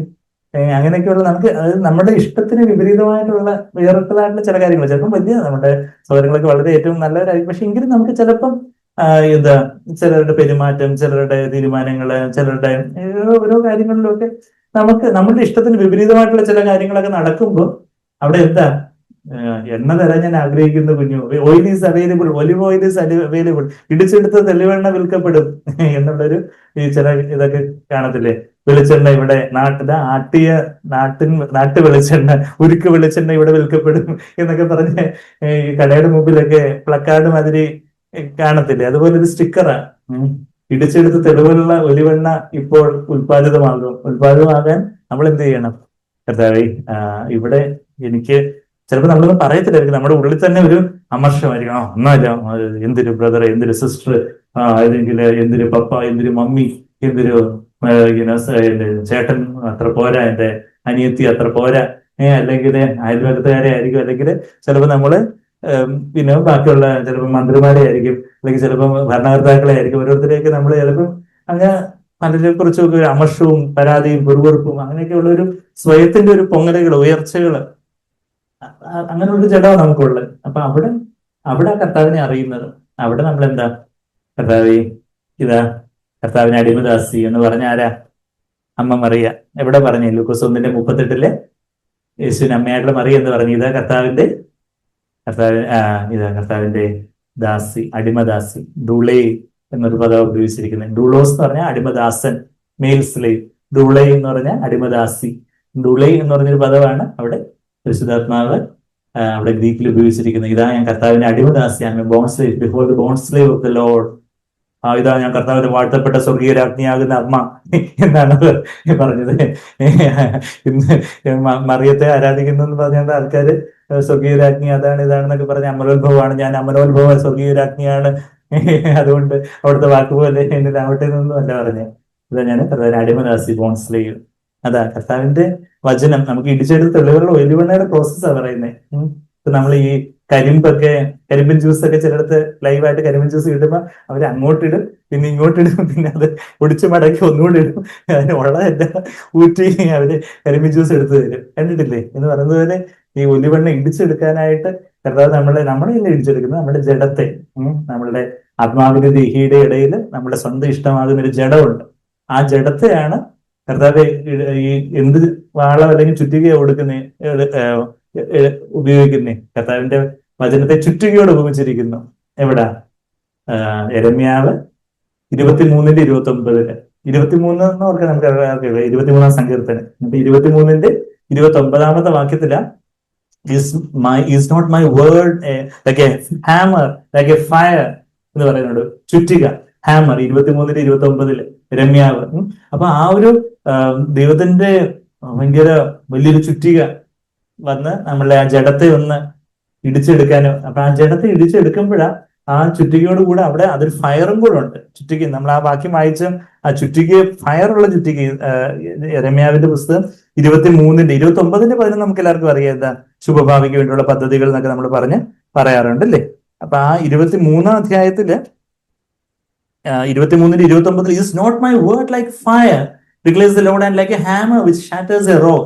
എന്റെ വചനം തീ പോലെയും പാറയെ തകർക്കുന്ന ചുറ്റിക പോലെയും അല്ലയോ എന്ന് യഹോവയുടെ അരുളപ്പാട്. അപ്പൊ ആ ഒരു തീ പാറുന്ന ഒരു ചുറ്റിക, തീ പോലെ വെച്ചാൽ അവിടെ നമ്മള് ഈ കർത്താവിന്റെ ഇഷ്ടത്തിനായിട്ട് ചില പ്രയാസം ഉണ്ടാകുന്ന ചില സാഹചര്യങ്ങളിൽ അവിടെ എന്റെ ജീവിതത്തിൽ തന്നെ ഞാൻ തിരിഞ്ഞു നോക്കുമ്പോൾ എനിക്കറിയാം എന്നെ ദൈവം ഒരു വലിയ സ്വാതന്ത്ര്യത്തിലേക്ക് നടത്തിയത് അതുപോലുള്ള പല സാഹചര്യങ്ങളിലൂടെ നടത്തി വിട്ടാണ്. അതെല്ലാം കൂടെ വിശദീകരിക്കാൻ ഇനി 2 ദിവസം എടുക്കാതെ ഞാനൊന്നും പറയുന്നില്ല. പക്ഷെ പല സാഹചര്യങ്ങളിലൂടെ നമുക്ക് വല്ലാതൊരു വേദന തോന്നുന്ന, വല്ലാതൊരു പ്രയാസം തോന്നുന്ന, വല്ലാതൊരു ഞെരുക്കം തോന്നുന്ന വല്ലാത്ത പല സാഹചര്യങ്ങളിലൂടെ ദൈവം കടത്തി വിടുമ്പോൾ ആ ദൈവത്തിന്റെ ആ ഇഷ്ടത്തിന് നമ്മൾ അങ്ങ് കർത്താവേ, have your own way, I am the clay, you are the potter, നിൻ വഴിനാഥ ആയുധട്ടെ, ഞാന് പുസ്തകന്റെ കയ്യിലെ കളിമണ്ണ പോലെ ഏൽപ്പിച്ചു കൊടുക്കുന്നു. ഇതാ കർത്താവിന്റെ ദാസൻ, അവിടുത്തെ വചനം പോലെ, അവിടുത്തെ ഈ ചുറ്റിക കർത്താവേ എന്റെ ആശ്രയ ബലത്തെ അങ്ങ് ഇടിച്ചിടട്ടെ. അവിടെ ആ തെളിവുള്ള ഒലിവെണ്ണ വരും എന്ന് പറഞ്ഞാല് നമ്മള് ദൈവത്തിന്റെ ഇഷ്ടത്തിന് കീഴടങ്ങുമ്പോൾ നമ്മുടെ ജഡത്തിലൊരു മരണം, ജഡത്തിലൊരു നുറുക്കവും മരണവും. കഴിഞ്ഞ ദിവസം ഒരു ബ്രദറ് ഇങ്ങനെ ചോദിച്ചു, ഈ നുറുക്കം എന്നൊക്കെ എല്ലാവരും പറയുന്നുണ്ട്. എന്ത് ഈ നുറുങ്ങണ്ടേ? ഇത് ഭയങ്കര ഒരു വേഗ അബ്സ്ട്രാക്ട് മാതിരി ഇരിക്കുന്നു. എന്തെങ്കിലും ഒന്ന് ക്ലിയർ ആയിട്ടൊന്ന് പറ. അത് ഞാൻ പറഞ്ഞ് ഒരു കാര്യം ഇവിടെ നുറുങ്ങണ്ടേ, നമ്മുടെ സ്വന്തം ഇഷ്ടം, ജഡം, സെൽഫ് വിൽ, ഫ്ലഷ്, അതാണ് നുറുങ്ങണ്ടേ. അപ്പൊ നുറുങ്ങുമ്പോ ആ ജഡം നുറുങ്ങുമ്പോ പരിശുദ്ധാത്മാവിന് വലിയൊരു ശക്തി ആത്മാവിലേക്ക്, ഇത് ജ്വാലയുള്ള വചനമാകുന്ന വാളെന്നൊക്കെ നമ്മൾ ഉൽപ്പത്തി 3:24 എപ്പോഴും നമ്മൾ വായിക്കാറുള്ള വാക്യമാണ്. കെരൂബുകളെ വാളിന്റെ ജ്വാലയുമായിട്ട് നിർത്തി, ഫയറി സ്വോർഡ് ആയിട്ടാണ് കെരൂബുകളെ ജീവവൃക്ഷത്തിലേക്കുള്ള വഴി കാപ്പാനായിട്ട് നിർത്തി. അപ്പം നമ്മളുടെ ഓരോ ജീവിത സാഹചര്യങ്ങളിൽ നമ്മളങ്ങ് ഓരോ പ്രലോഭനങ്ങൾ വരും. ചിലപ്പോൾ ചിലരോട് നമുക്ക് ക്ഷമിക്കാനങ്ങ് പ്രയാസം, ചിലപ്പോൾ നമുക്ക് ഭയങ്കര ഒരു അസ്വസ്ഥത, ഒരു സമാധാനമില്ല, ഭയങ്കര പരാതി, പിറുപിറുപ്പ്, അങ്ങനെയൊക്കെയുള്ള സമയത്ത് നമ്മളെ അങ്ങ് ഒരു 0 ആയിട്ട് നമ്മളെയൊക്കെ തന്നെ താഴ്ത്തി കർത്താവേ, അവിടുത്തെ ഇഷ്ടപ്രകാരം, അവിടുത്തെ വചനപ്രകാരം ഇല്ല, അവിടെ ഞാൻ അവിടുത്തെ ഇഷ്ടത്തിനായിട്ട് അവിടുത്തെ വചനത്തിന് എണ്ണത്തിന് അങ്ങ് താഴ്ത്തി ഏൽപ്പിക്കുന്നു എന്ന് പറഞ്ഞ് ഏൽപ്പിക്കുമ്പോൾ ആ വചനമാകുന്ന വാള് നമ്മളുടെ ജഡത്തെ ഒന്ന് നുറുക്കും. ആ വാളിന്റെ ജ്വാല നമ്മുടെ ആത്മാവിലേക്ക് ഇങ്ങ് പടർന്നു കയറി ചില തീയൊക്കെ ഇല്ലെങ്കിൽ കൊണ്ടുവെക്കുമ്പോഴത്തേക്കും എന്ന് പറഞ്ഞങ്ങ് ആളിക്കത്തും. അപ്പൊ നമ്മുടെ ആത്മാവിലേക്ക് ഈ തീ അങ്ങ് ആളിക്കത്തുമ്പോൾ എന്താ അവിടെ അതാ പരിശുദ്ധാത്മാവിന് തീയോടും എണ്ണയോട് ഉപയോഗിച്ചിട്ടുണ്ട്. അതാണ് ഇടിച്ചെടുത്ത തെളിവുള്ള ഒലിവെണ്ണ എന്ന് വെച്ചാൽ നമ്മുടെ ജഡം ഇടിച്ചെടുക്കപ്പെടുമ്പോൾ ഒരു ഒലിവെണ്ണ നമ്മുടെ ആത്മാവാകുന്ന ആ ഒരു പാനപാത്രം, ഹൃദയമാകുന്ന പാനപാത്രം, ഇവിടെ ആ എണ്ണ നിറഞ്ഞു കവിഞ്ഞൊഴുകും. എന്റെ പാനപാത്രം നിറഞ്ഞു കവിഞ്ഞൊഴുകുന്നു, മൈ കപ്പ് ഓവർഫ്ലോസ് എന്നാണ് സങ്കീർത്തനക്കാരൻ 23-ാം സങ്കീർത്തനത്തിന് 5-ാമത്തെ ഭാഗത്തിൽ ദാവീദ് പാടും. നമ്മുടെ പാനപാത്രം, നമ്മുടെ ഹൃദയമാകുന്ന പാനപാത്രം പരിശുദ്ധാത്മാവിന്റെ എണ്ണ കൊണ്ട്, ആ എണ്ണയ്ക്ക് സ്നേഹം എന്നുള്ളൊരു വാക്കുകൂടെ ഉണ്ടെന്ന് നമ്മുടെ ജോജി ബെർണറിന് കേട്ടിട്ടുണ്ട്. നിങ്ങൾ മലയാളമൊക്കെ പഠിച്ചിട്ടുള്ള ആൾക്കാരാണെങ്കിൽ സ്നേഹത്തിന്റെ നാനാർത്ഥം, സ്നേഹത്തിന്റെ ഒരു നാനാർത്ഥം, ഒരർത്ഥം സ്നേഹം, നമ്മുടെ ലവ്, വേറൊരു അർത്ഥം എണ്ണ എന്നൊരു അർത്ഥം കൂടെ സ്നേഹം എന്നുള്ള വാക്കിന് മലയാളത്തിലുണ്ട്. ആ സ്നേഹമാകുന്ന എണ്ണ, കർത്താവിന്റെ സ്നേഹമാകുന്ന എണ്ണ നമ്മുടെ ഹൃദയത്തിന്റെ പാനപാത്രങ്ങളിൽ നിറയപ്പെടാൻ അത് തെളിവുള്ളതായി തീരുന്നത് എങ്ങനെയാന്ന് ചോദിച്ചാൽ, ദൈവം പല പല സാഹചര്യങ്ങളിലൂടെ നമ്മളെ പിന്നെയും പിന്നെയും മോവാബിന്റെ മട്ട് അവന്റെ മേൽ തന്നെ തങ്ങി നിന്നതായിട്ടുള്ള ആ വചനമൊക്കെ നമ്മൾ എപ്പോഴും പലപ്പോഴും പറഞ്ഞിട്ടുണ്ട്. എങ്കിലും പെട്ടെന്ന് ഞാൻ അതും കൂടെ എടുത്തങ്ങ് കൺക്ലൂഡ് ചെയ്യട്ടെ. യിരെമ്യാവ് 48-ാം അധ്യായത്തിന്റെ 11-ാമത്തെ വാക്യത്തില് മോവാബ് ബാല്യം മുതൽ സ്വൈര്യമായി മട്ടിന് മീതെ തെളിഞ്ഞു നിന്നു. ഇത് സ്വൈര്യമായിട്ട് ഇരിക്കുക. ഹിസ് ബിൻ അറ്റ് ഈസ്, ആരും തിരുത്താനില്ല, ആരും ഒന്ന് വഴക്ക് പറഞ്ഞു തിരുത്തി, ഇങ്ങനെയല്ല മോളെ ഇങ്ങനെ ചെയ്യണ്ടേ, അല്ലെങ്കിൽ ഇതാ മോനെ ഇങ്ങനെ ചെയ്യണം, അല്ല കുറച്ച് കാര്യങ്ങളൊക്കെ തിരുത്തി അവരങ്ങ് സ്വൈര്യമായിട്ട് ബാല്യം മുതൽ സ്വൈര്യമായിട്ട് മട്ടിന് മീതെ അങ്ങ് തെളിഞ്ഞു നിന്നു. മട്ടൊക്കെ ഇങ്ങനെ ഉണ്ട്. മട്ടെന്ന് പറഞ്ഞാൽ അതിന്റെ ആ സെഡിമെന്റ്സ് ഓൾസോ ബീൻ അൺഡിസ്റ്റർബ്ഡ്. അവര് കൊച്ചു പിള്ളേരല്ലേ, അവരൊന്നും ഡിസ്റ്റർബ് ചെയ്യുന്നു. ഞാൻ ഇവിടെ സൺഡേ സ്കൂൾ പിള്ളേരെ തന്നെ ഡിസ്റ്റർബ് ചെയ്യുന്നത് എന്താ, നിങ്ങള് വചനം എടുക്കണം, എഴുതി വെക്കണം എന്നൊക്കെ പറയുന്നത് എന്താ, അവര് ഡിസ്റ്റർബ് ആവണം, എന്നാലേ ആ മട്ടയ്ക്ക് ഒന്ന് മാറത്തുള്ളൂ. അതാ. അപ്പോ എന്താ, Moab has been at ease since his youth. He has also been undisturbed like wine on its dregs. Undisturbed ആയിരുന്നു. പക്ഷെ നമ്മൾ കുറച്ച് ഡിസ്റ്റർബ് ചെയ്യണം. അപ്പൊ ഡിസ്റ്റർബ് ചെയ്യുന്നുണ്ടെങ്കിൽ ചിലപ്പോൾ നമുക്ക് കുറച്ച് ദേഷ്യമൊക്കെ തോന്നുമായിരിക്കും, ഈ അങ്കിൾ എന്താ ഇങ്ങനെ, സാരമില്ല. പിന്നെ അവർക്കത് അതെ ഏറ്റവും നല്ലൊരു ജീവനുള്ള കാര്യമായി തീർന്നു. അത് അവനെ പാത്രത്തിൽ നിന്ന് പാത്രത്തിലേക്ക് പകരുകയോ പ്രവാസത്തിലേക്ക് കൊണ്ടുപോവുകയോ ഒന്നും ചെയ്തിട്ടില്ല. സോ ഒരേ സാഹചര്യത്തിൽ തന്നെ അവന്റെ സുഖലോലുപതിൽ അവനങ്ങ് ഇരുന്നു. അതുകൊണ്ട് അവന്റെ സ്വാദ് അവനെ തന്നെ, അവന്റെ ആ ജഡത്തിന്റെ സ്വാദ്, അവന്റെ ആ സ്വയത്തിൻ്റെതായ കാര്യങ്ങൾ അവന് തന്നെ ഇരുന്നു. ക്രിസ്തുവിന്റെ സ്വാദൊന്നും വന്നില്ല. പക്ഷെ ഈ നമ്മുടെ പല സാഹചര്യങ്ങളിലൂടെ ദൈവം പല സാഹചര്യങ്ങളിലൂടെയൊക്കെ ദൈവം ചില തെറ്റിദ്ധാരണകളിലൂടെ, ചില പ്രയാസത്തിലൂടെ, ചില രോഗാവസ്ഥയിലൂടെ, ചില സാമ്പത്തിക ഞെരുക്കത്തിലൂടെ, പല സാഹചര്യങ്ങളിലൂടെയൊക്കെ ദൈവം നമ്മളെ പകർന്നുകൊണ്ടിരിക്കുമ്പോൾ നമ്മൾ ഈ ജഡത്തിന്റെ മട്ടെല്ലാം അങ്ങ് മാറി അവിടെ തെളിവുള്ള ഒലിവെണ്ണയായി തീരും, ക്ലിയർ. അത് കർത്താവിന്റെ നാമം പ്യൂരിഫൈഡ് ഓയിൽ ആണെന്നാ പറയുന്നത് അല്ലേ? ഉത്തമഗീതം വായിച്ചിട്ടില്ലേ?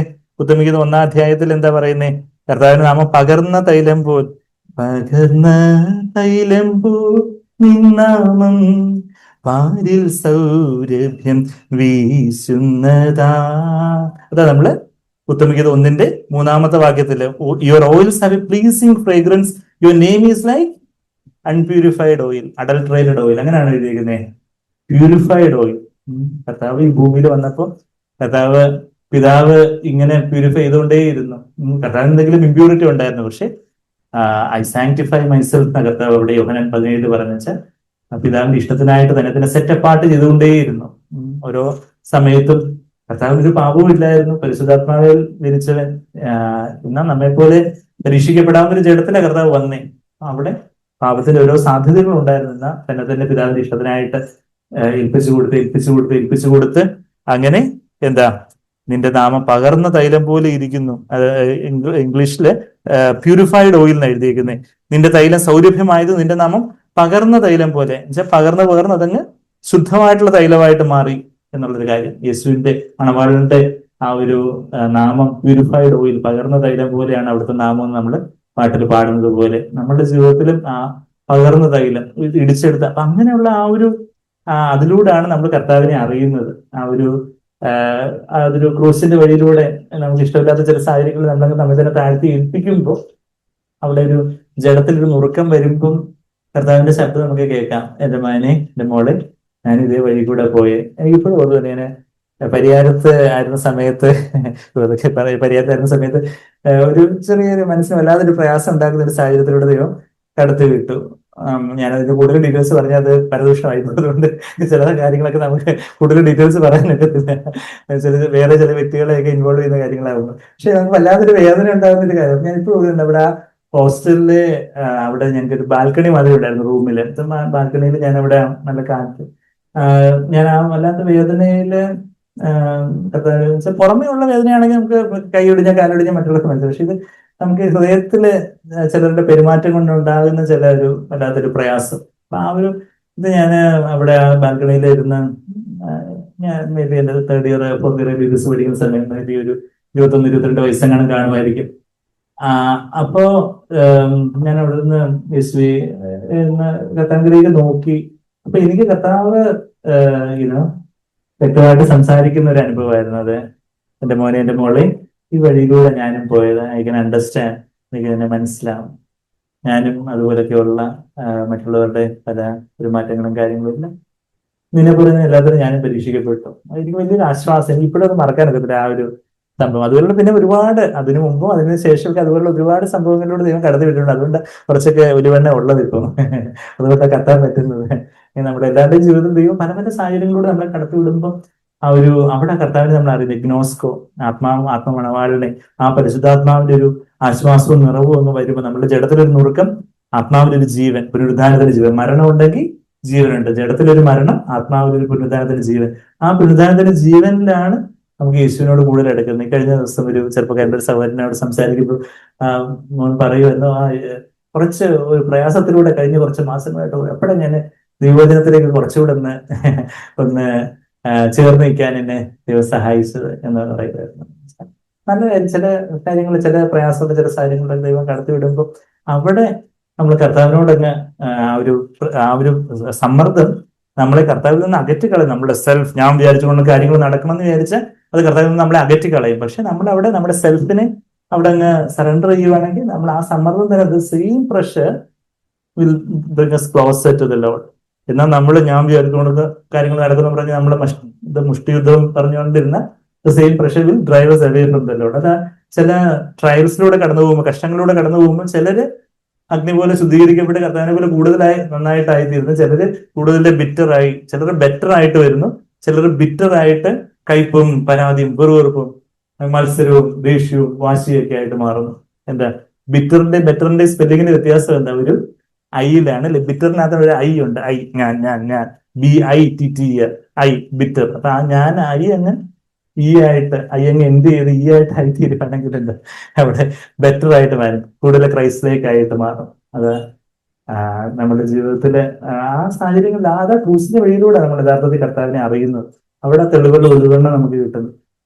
അവിടെ ആ ഒരു സാഹചര്യത്തില് അത് ആടിടയനെ അറിയുന്നതിനെ കുറിച്ചും പിതാവിനെ അറിയുന്നത് പോലെ തന്നെ ഞാൻ നിങ്ങൾ ആടുകളെ അറിയുന്നു, ആടുകളെന്നെ അറിയുന്നതിനെ കുറിച്ചൊക്കെ യോഹന്നാൻ 10:14-15 വാക്യങ്ങളൊക്കെ നമ്മൾ വായിച്ചു കേട്ടു. നമ്മുടെ ജീവിതത്തിൽ അതുപോലെ കർത്താവിനോടുള്ള ഒരു വ്യക്തിപരമായിട്ടുള്ള ഒരു സ്നേഹബന്ധത്തില് കർത്താവിനെ ആഴത്തിൽ അറിയുവാനും അങ്ങനെയുള്ള ആ ഒരു കർത്താവിനെ ആ മരണപുനരുദ്ധാനത്തിലൂടെ നമ്മൾ കർത്താവിനെ അറിയുന്നവരാകുമ്പം ഈ ലോകത്തിലെ മാലിന്യം വിട്ടോടുന്ന കാര്യം നമ്മൾ 2 പത്രോസ് 2:20 വായിച്ചതുപോലെ ലോകത്തിലെ മാലിന്യമൊക്കെ വിട്ടോടാനും അനീതി വിട്ടൊഴിയുവാനും. അതാ സീലിന്റെ ഒരു വശം കർത്താവ് നോക്കി കാണുന്നു, മറുവശം നമുക്കിവിടെ അതിന്റെ ആ ഒരു പ്രായോഗികമായിട്ടുള്ള റിഫ്ലക്ഷൻ, അതിന്റെ പ്രതിഫലനം നമ്മുടെ ദൈനംദിന ജീവിതത്തിൽ, നമ്മുടെ ചിന്തകളിലെ, നമ്മുടെ വാക്കുകളിലെ, നമ്മുടെ പ്രവൃത്തികളിലൊക്കെ കർത്താവിന് ചേരാത്തതായിട്ട് പല കാര്യങ്ങളൊക്കെ വിട്ടുകൂടുന്നതിനെ കുറിച്ച്, പിന്നെ അവിടെ ആ ഒരു വലിയ വീട്ടില് പലതരത്തിലുള്ള പാത്രങ്ങളുള്ളതിനെ കുറിച്ചും നമ്മൾ നമ്മെ തന്നെ ശുദ്ധീകരിക്കുവാണെങ്കിൽ മാനപാത്രം ആവുന്നതിനെ കുറിച്ചും ഒക്കെ പറയുന്ന കാര്യങ്ങളിലേക്കൊന്നും ഞാൻ പോകുന്നില്ല. നമുക്ക് ആ കാര്യങ്ങൾ അറിയാം.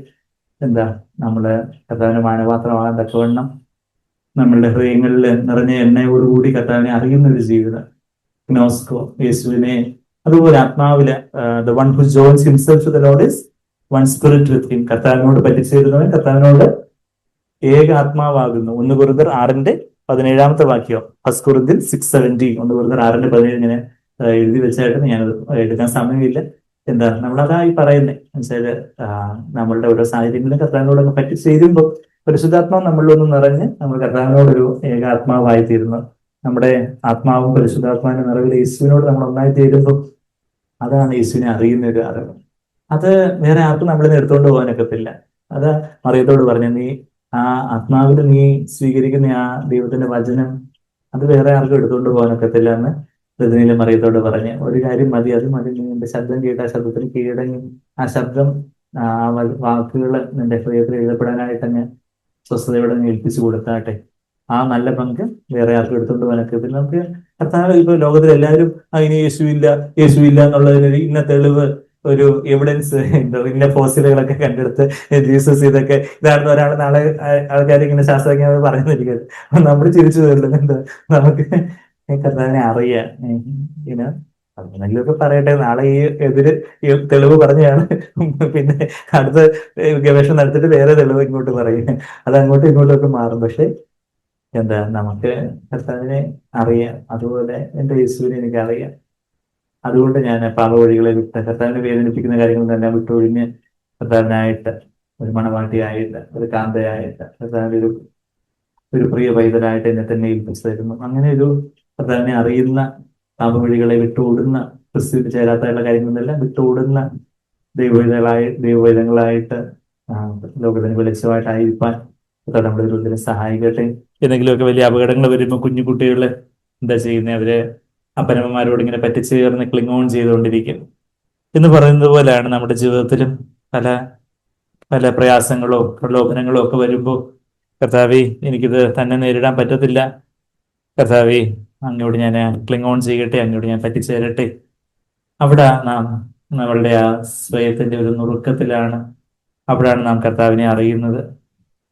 കർത്താവ് വീണ്ടിൽ വീടൊരുക്കി വേഗം വരുന്നൊരു പ്രിയൻ, ആ പ്രിയന്റെ വേല ചെയ്ത് നാളിൽ തീർന്ന് ഞാൻ ഒടുവിൽ ആ വീട്ടിൽ ചെല്ലും.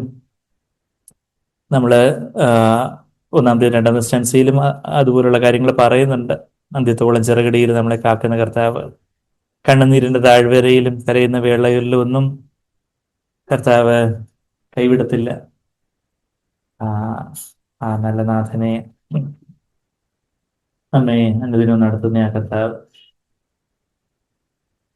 ഒരു വലിയ സമർപ്പണത്തോടെ നമ്മൾ ഇന്ന് കേട്ട ദൈവത്തിന് മുമ്പാകെ നമ്മൾ ആ കർത്താവിൻ്റെ സ്ഥിരമായിട്ടുള്ള അടിസ്ഥാനത്തിൽ പണിയപ്പെടുന്നവരാണോ?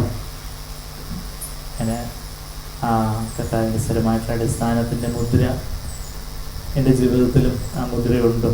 കർത്താവിനെ ഞാൻ അറിയുന്നു, കർത്താവിനെ അറിയുന്നു, ഞാൻ കർത്താവിനെ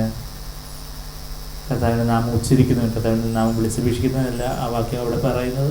നാമം ഉച്ചരിക്കുന്നു, who names the name of the Lord. കർത്താവിൻ്റെ നാമം ഉച്ചരിക്കുന്നവൻ അനീതി വിട്ടൊഴിയട്ടെ, വിട്ടകലട്ടെ. കർത്താവിൻ്റെ നാമം യേശു എന്ന് നാം പറയുമ്പോൾ, യേശു പാപത്തിൽ നിന്ന് എന്നെ രക്ഷിക്കുന്നവൻ, അവൻ കർത്താവിനെ ഹിതകരമല്ലാത്തതിൽ നിന്ന് വിട്ടൊഴിയുന്ന ഒരു കാര്യം. അങ്ങനെ ഒരു മുദ്രയുള്ള സ്ഥിരമായ അടിസ്ഥാനത്തിലാണോ ഇന്ന് നമ്മുടെ ജീവിതം, ക്രിസ്തുവാകുന്ന അടിസ്ഥാനത്തിലാണോ നമ്മുടെ ജീവിതം പണിയപ്പെടുന്നത്? ആ ഒരു സമർപ്പണത്തോടെ മുമ്പാകെ ഒരു അനുതാപത്തോടെ, കർത്താവേ എനിക്ക് അങ്ങേ അധികം അറിയണം, അവിടുത്തെ ആ ഇടിച്ചെടുത്ത തെളിവുള്ള വെളിവെണ്ണ എനിക്ക് വേണം, നിറഞ്ഞെണ്ണ പാത്രങ്ങളുമായിട്ട് മണവാളിനെ എനിക്ക് വരവേൽക്കണം. ആ ഒരു സമർപ്പണത്തോടെ നമ്മുടെ ജീവിതത്തിൽ ഇതുവരെ സംഭവിച്ചു പോയിട്ടുള്ള പല കുറവുകളും പാപങ്ങളും എല്ലാം ഉണ്ടായിരിക്കും. അതെല്ലാം നമുക്ക് കർത്താവിനോട് ഏറ്റുപറഞ്ഞ് ഉപേക്ഷിക്കാം. നമ്മുടെ ജീവിതത്തിലുള്ള എല്ലാ പാപങ്ങളും എല്ലാ കുറവുകളും എല്ലാം ഈശ്വരനോട് നമുക്ക് കൺഫസ് ചെയ്യായിട്ട് പറയാം. കർത്താവിനോട് ക്ഷമിക്കണമേ നമുക്ക് പ്രാർത്ഥിക്കാം. ഇതിൽ ഒരിക്കൽ കൂടെ കർത്താവിൻ്റെ രാജാവായിട്ട് അവരോധിച്ചുകൊണ്ട് കർത്താവിൻ്റെ വിശ്വസതയിൽ ചാരി കർത്താവിൻ്റെ കരങ്ങളിൽ കൈകോർത്തുകൊണ്ട് നമുക്ക് പാടാം.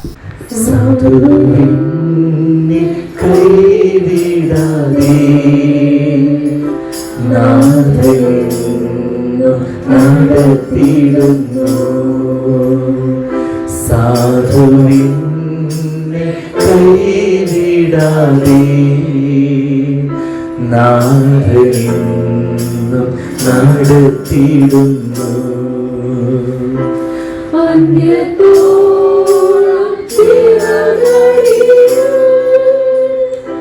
അവൻ കാത്തിടും ധരയിൽ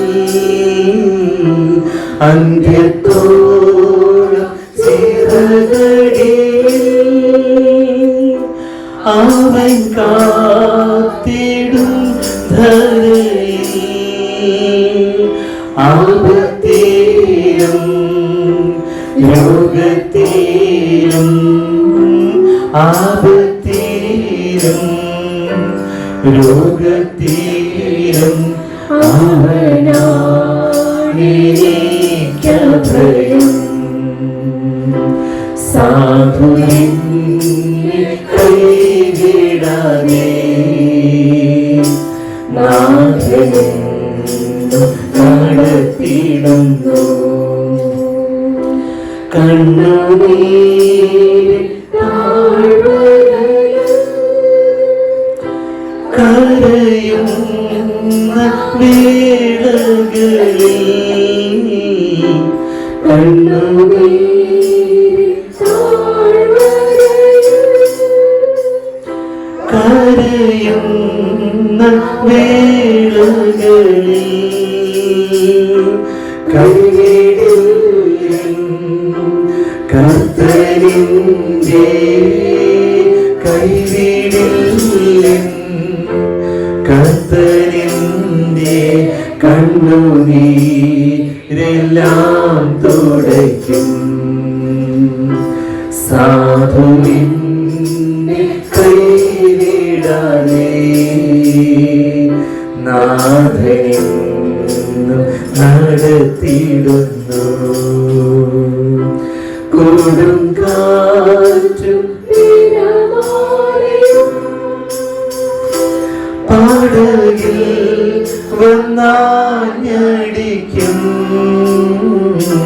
കൊടും കാറ്റും തിരമാലയും പടകിൽ വന്നാഞ്ഞടിക്കും. നേരമിന്റെ ചായയുണ്ട്, നേരമിന്റെ ചായയുണ്ട്. നാഥനിന്നു വല്ലഭനാ സാധുവിനെ കൈവിടാതെ നാഥനെന്നു നടത്തിടുന്നു.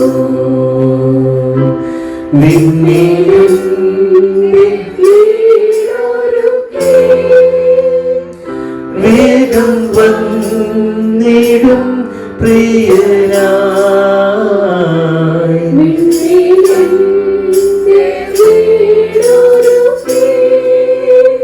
വേഗം വന്നിടും പ്രിയനായി. വേല ചെയ്തൻ നാൾ തീർന്നു, വേല ചെയ്തൻ നാളുകൾ തീർന്നു. വീട്ടിൽ ചെല്ലും ഞാനോടുവിൽ സാധുവിനെ കൈവിടാതെ നാഥനെന്നും നടത്തിടുന്നു. സാധുവിനെ കൈവിടാതെ നാഥനെന്നും നടത്തിടുന്നു. അതെ കർത്താവേ, അവിടുന്ന് എന്നെ കൈവിട്ടായിരുന്നെങ്കിൽ ഞാൻ എന്നേ വീണ് താളടിയായി പോയേനെ. അവിടുന്ന് ഒരിക്കലും ഒരിക്കലും ഒരിക്കലും ഞാൻ നിന്നെ കൈവിടുകയില്ല, ഉപേക്ഷിക്കുകയില്ല എന്ന് പറഞ്ഞ കർത്താവേ, ഞങ്ങളെ കൈവിടാതെ ഞങ്ങളുടെ ആ കൈ ചേർത്ത് പിടിച്ച് ഞങ്ങളെ താങ്ങി നടത്തുന്ന പ്രത്യേകതകൾക്കായിട്ട് ഞങ്ങളെ സ്തുതിക്കുന്നു. ജീവിത സായാഹ്നത്തിൽ നിന്ന് തിരിഞ്ഞു നോക്കുമ്പോൾ അവിടെ എൻ്റെയും കർത്താവിൻ്റെയും കാലടികൾ ഉണ്ടായിരുന്നു. എന്നാൽ പ്രയാസത്തിന്റെ വേളകളിൽ അവിടെ ഒരാളുടെ കാലടിയെ അവിടെ കാണുന്നുണ്ടല്ലോ കർത്താവേ, അവിടെ നിന്നെ കൈവിട്ടായിരുന്നോ എന്ന് നാം ചോദിക്കുമ്പോൾ എൻ്റെ മോനെ, എൻ്റെ മോളെ, അവിടാണ് ഞാൻ നിന്നെ താങ്ങി പിടിച്ച് നടന്നത്. അവിടെ കാണുന്നത് നീ ശ്രദ്ധിച്ചു നോക്കിയാട്ടെ. ആണിപ്പഴുതുള്ള കാലടികളാണ് അവിടെ, എൻ്റെ കാലടികളാണ് അവിടെ ഉള്ളത്. അവിടെ നീ നടക്കാൻ ശേഷിയില്ലായിരുന്നു നിനക്ക്. അതുകൊണ്ട് ഞാൻ നിന്നെ താങ്ങി പിടിച്ച് എൻ്റെ മാറോട് ചേർത്തണച്ച് എൻ്റെ കരങ്ങളിൽ ഞാൻ താങ്ങി നടത്തുകയായിരുന്നല്ലോ. എത്ര വിശ്വസ്തനായ കർത്താവ്! ആ പ്രയാസത്തിന്റെ, പ്രതികൂലങ്ങളുടെ, പ്രലോഭനങ്ങളുടെ, നൊമ്പരങ്ങളുടെ ഭയവിഹ്വലതകളുടെ ആ വേളകളില്, അഗ്നിശോധനകളുടെ നാളുകളില്, രോഗത്തിന്റെ പല പ്രയാസങ്ങളും വേദനകളുടെയൊക്കെ നാളുകളില് അവിടെ ഞങ്ങളെ നമ്മെ താങ്ങി പിടിച്ച് നടത്തുന്ന, സ്വയമായിട്ട് നടപ്പാൻ കെൽപ്പില്ല മരുഭൂമിയിൽ ചാരി വരുന്നവൾ, പ്രിയന്റെ മേല് ചാരി വരുവാനേ ഈ പ്രിയയ്ക്ക് കഴിയുകയുള്ളൂ. ഒരു നാളില് പ്രിയനെ വേണ്ടവണ്ണം അറിയാതിരുന്ന നാളുകളിൽ അവൾ തന്റെ ഇടത്തോടെയൊക്കെ നടന്ന് വീണൊത്തിരി പരിക്കുകളൊക്കെ ഏറ്റ് അവളുടെ സ്വയബലത്തെ അവൾ നുറുക്കപ്പെട്ടു. ഇപ്പോ അടിമേൽ ചാരി യാക്കോബിനെ പോലെ അവൾക്ക് ഈ മണവാളിനെ ചാരി മാത്രമേ അവൾക്ക് നടക്കാൻ പറ്റുന്നുള്ളൂ. അതെ കർത്താവേ, ഞങ്ങളും എപ്പോഴും അങ്ങനെ തന്നെ ആയിരിക്കട്ടെ കർത്താവേ. അവിടുത്തെ കാലടികൾ മതി എപ്പോഴും കർത്താവേ. അവിടെ ഞങ്ങളെ താങ്ങി നടത്തിയാട്ടെ. അവിടുത്തെ ഭുജബലത്താല് ഞങ്ങൾക്ക് സ്വയം നടക്കാൻ ഉള്ള കെൽപ്പില്ല കർത്താവേ. ഞങ്ങളെ കൈവിടാതെ ഞങ്ങളെ നടത്തണമേ. അവിടുത്തെ ആ രക്തം പതിഞ്ഞ സ്വയജീവന രക്തപൊലിച്ച ആ കാൽപ്പാടുകളില് കർത്താവേ, ആ പാദമുദ്രകളിൽ പദമൂന്നി നടപ്പാൻ ഞങ്ങളെ സഹായിക്കണം. അവിടെയാണ് ഞങ്ങൾ അങ്ങനെ അറിയുന്നത് കർത്താവേ. ആ പ്രയാസത്തിന്റെ പ്രതികൂലങ്ങളുടെ പ്രലോഭനങ്ങളുടെ വേലകളിൽ ഞങ്ങളെ തന്നെ താഴ്ത്തി ഏൽപ്പിച്ച് ആത്മാവിനെ നിറഞ്ഞ് കർത്താവിനോടെ ആത്മാവായി തീർന്ന് ആത്മമണവാളിനെ അറിഞ്ഞുകൊണ്ട് ലോകത്തിലെ എല്ലാ മാലിന്യങ്ങളെല്ലാം വിട്ടോടി കർത്താവിനെ നാം ഉച്ചരിച്ചുകൊണ്ട് ഈ അനീതി, ക്രിസ്തുവിന് ചേരാത്തതായിട്ടുള്ളത്, കർത്താവിനെ വേദനപ്പെടുത്തുന്ന കാര്യങ്ങളെല്ലാം വിട്ടോടി കർത്താവെ ആ സ്ഥിരമായ അടിസ്ഥാനത്തിൽ തന്നെ, എന്നേക്ക് നിലനിൽക്കുന്ന അടിസ്ഥാനത്തിൽ തന്നെ പണിയപ്പെടുവാൻ ഞങ്ങളെ ഓരോരുത്തരെയും സഹായിക്കണം. ഞങ്ങളുടെ ജീവിതത്തിന്റെ ഒരു 60%, 30% ആ സ്ഥിരമായിട്ടുള്ള അടിസ്ഥാനത്തിൽ പോരാ കർത്താവെ. ബാക്കിയൊക്കെ ഞങ്ങളുടെ സ്വന്തം അടിസ്ഥാനത്തില് മരവും പുല്ലും വൈക്കോലും വെച്ച് പണിത് വെച്ചിട്ട് കർത്താവെ അന്ന് അഗ്നിയിൽ അതെല്ലാം കൂടി എരിഞ്ഞു പോകുന്നത് കണ്ട് വിസ്മയത്തോടെ നിൽക്കുവാനല്ല ഞങ്ങൾ ആഗ്രഹിക്കുന്നത്. എല്ലാം കർത്താവെ ആ സ്വർണവും വെള്ളിയും വലിയ കല്ലുകളുമായിട്ട് പണിയപ്പെടുന്ന തക്കവണ്ണം ഞങ്ങൾ നിസ്സഹായതയോടെ ആ ക്രിസ്തുവാകുന്ന അടിസ്ഥാനത്തിൽ പണിയുവാൻ ഞങ്ങളതിനെ ഏൽപ്പിച്ചു തരുന്നു. അതെ കർത്താവെ, അവിടുത്തെ ആ സ്നേഹമാകുന്ന ക്രിസ്തുവാകുന്ന വചനമാകുന്ന അടിസ്ഥാനത്തിൽ ഞങ്ങൾ പണിയപ്പെടട്ടെ. ഞങ്ങളതിനെ സമ്പൂർണ്ണമായിട്ട് ഏൽപ്പിച്ചു തരും. നിങ്ങളുടെ ജീവിതത്തിന് ഏതെങ്കിലും മേഖലകൾ കർത്താവെ, ഞങ്ങള് പണം ചെലവഴിക്കുന്ന വിധവും, ഞങ്ങളുടെ മൊബൈൽ ഉപയോഗിക്കുന്ന വിധങ്ങളോ, ഞങ്ങളുടെ സംസാര രീതികളോ, ഞങ്ങളുടെ ചിന്താ ജീവിതമോ, ഏതെങ്കിലും ഞങ്ങളുടെ ജോലി സ്ഥലത്തുള്ള ചില കാര്യങ്ങളോ, അല്ലെങ്കിൽ ഞങ്ങളുടെ വ്യക്തി ജീവിതത്തിലുള്ള ചില കാര്യങ്ങളോ, സ്കൂളിലോ കോളേജിലോ ക്യാമ്പസിലോ ഉള്ള ചില കാര്യങ്ങളൊക്കെ കർത്താവെ സ്ഥിരമായിട്ടുള്ള അടിസ്ഥാനത്തിലുള്ളതല്ല എങ്കിൽ കർത്താവെ അതിനെക്കുറിച്ച് ഓർത്ത് ഇന്ന് തന്നെ അനുദപിച്ച് അത് ആർക്കെങ്കിലും വല്ല ഹ്യൂമനിയോസിനോ ഫിലോത്തസിനോ വന്ന് കർത്താവെ മറിച്ച് കളയാൻ പറ്റുന്ന എന്തെങ്കിലും കാര്യങ്ങളായിട്ട് ഞങ്ങളുടെ ജീവിതത്തിൽ എന്തെങ്കിലും ഉണ്ടെങ്കിൽ കർത്താവെ അതെല്ലാം മാറിപ്പോകട്ടെ. ഞങ്ങള് ആ സ്ഥിരമായിട്ടുള്ള അടിസ്ഥാനത്തിൽ തന്നെ ഞങ്ങളുടെ ജീവിതങ്ങളെ പണിയുവാനായിട്ട് ഞങ്ങൾ ഏൽപ്പിച്ചു തരും. അവിടുത്തെ രക്തത്താൽ ഞങ്ങളുടെ കുറവുകളെല്ലാം ക്ഷമിക്കണേ കർത്താവെ. ഞങ്ങളെല്ലാം ഏറ്റുപറഞ്ഞ് ഉപേക്ഷിക്കും ഞങ്ങളുടെ ജീവിതത്തിലെ അങ്ങക്ക് കർത്താവെ. വേദനയുള്ള കാര്യങ്ങളെല്ലാം കർത്താവെ എല്ലാം ഞങ്ങളെ ന്യായീകരണമില്ലാതെ ഞങ്ങൾ ഏറ്റുപറഞ്ഞ് ഉപേക്ഷിക്കുന്നു. പൂർണ്ണ ഹൃദയത്തോടെ ഹോൾ ഹാർട്ടഡ് ആയിട്ട് കർത്താവെ അങ്ങനെയായിട്ട് ഇരിയുവാൻ. അതേ കർത്താവെ, ആ ഒരു ബോയിലിംഗ് പോട്ടില് ഫ്ലൈസിന് ഈച്ചകൾക്ക് വന്നിരിക്കാൻ പറ്റത്തില്ലല്ലോ. തിളച്ചെന്ന് പറയുന്ന ഒരു പാത്രം, അത് ആ പാത്രത്തില് തിളച്ചു മറിയുന്ന ചൂടുള്ള പാത്രത്തില് ഈച്ചകൾ വന്നിരിക്കാത്തത് പോലെ ഞങ്ങളുടെ ഹൃദയം അവിടുത്തെ അഗ്നിയാല് കർത്താവെ തിളച്ചു മറിഞ്ഞുകൊണ്ടേയിരിക്കുമ്പോ, ആ അതിസ്നേഹത്താൽ തിളച്ചു മറിഞ്ഞുകൊണ്ടേയിരിക്കുമ്പോ ലോകത്തിന്റെ ഈച്ചകൾക്കൊന്നും വന്നിരിക്കാൻ പറ്റത്തില്ലല്ലോ കർത്താവെ. ലോകമൈതത്തിന്റെ ഈച്ചകളെല്ലാം അതെല്ലാം ഓടിപ്പോകട്ടെ കർത്താവെ. അവിടുത്തെ ആത്മാവിനല്ല അഗ്നിയാൽ ഞങ്ങളെ ഓരോരുത്തരെ അഭിഷേകം ചെയ്യണമെന്ന് പ്രാർത്ഥിക്കുന്നു. അവിടുത്തെ ഹിതത്തിനായിട്ട് ഞങ്ങളെ തന്നെ ഏൽപ്പിച്ചു തരുന്ന കർത്താവെ, ഞങ്ങൾക്ക് അങ്ങേ അറിയണം. അങ്ങേ അറിയുന്നവരായിട്ട് ഈ ലോകത്തെ വിട്ടുവിടുന്നവരായിട്ട് ഞങ്ങളെ കർത്താവെ ഓരോരുത്തരും രൂപാന്തരപ്പെടുത്തിയാട്ടെ. അങ്ങേ ഞങ്ങൾ അറിയുമ്പോൾ അവിടുന്ന് ഞങ്ങളെ അറിയും. തനിക്കുള്ളവരെ സ്പെഷ്യലായിട്ട് അറിയുന്ന അസ്വർഗീയ പിതാവ്, ആത്മമണവാളനായ ക്രിസ്തു പരിശുദ്ധാത്മാവാകുന്ന സഹായകൻ ഞങ്ങളതിനെ ഏൽപ്പിച്ചു തരുന്ന നന്ദി കർത്താവെ. നന്ദി. വചനത്തിനായിട്ട് സ്തോത്രം. എല്ലാവർക്കും കരങ്ങൾ ഉയർത്തി കർത്താവ് ഹൃദയത്തിലെ നന്ദിയോടെ നമുക്ക് കർത്താവിനെ സ്തുതിക്കാം. നന്ദി കർത്താവെ. നന്ദി. അവിടുത്തെ വചനത്തിനായിട്ട് സ്തോത്രം കർത്താവെ. നന്ദി യേശുവേ. നന്ദി.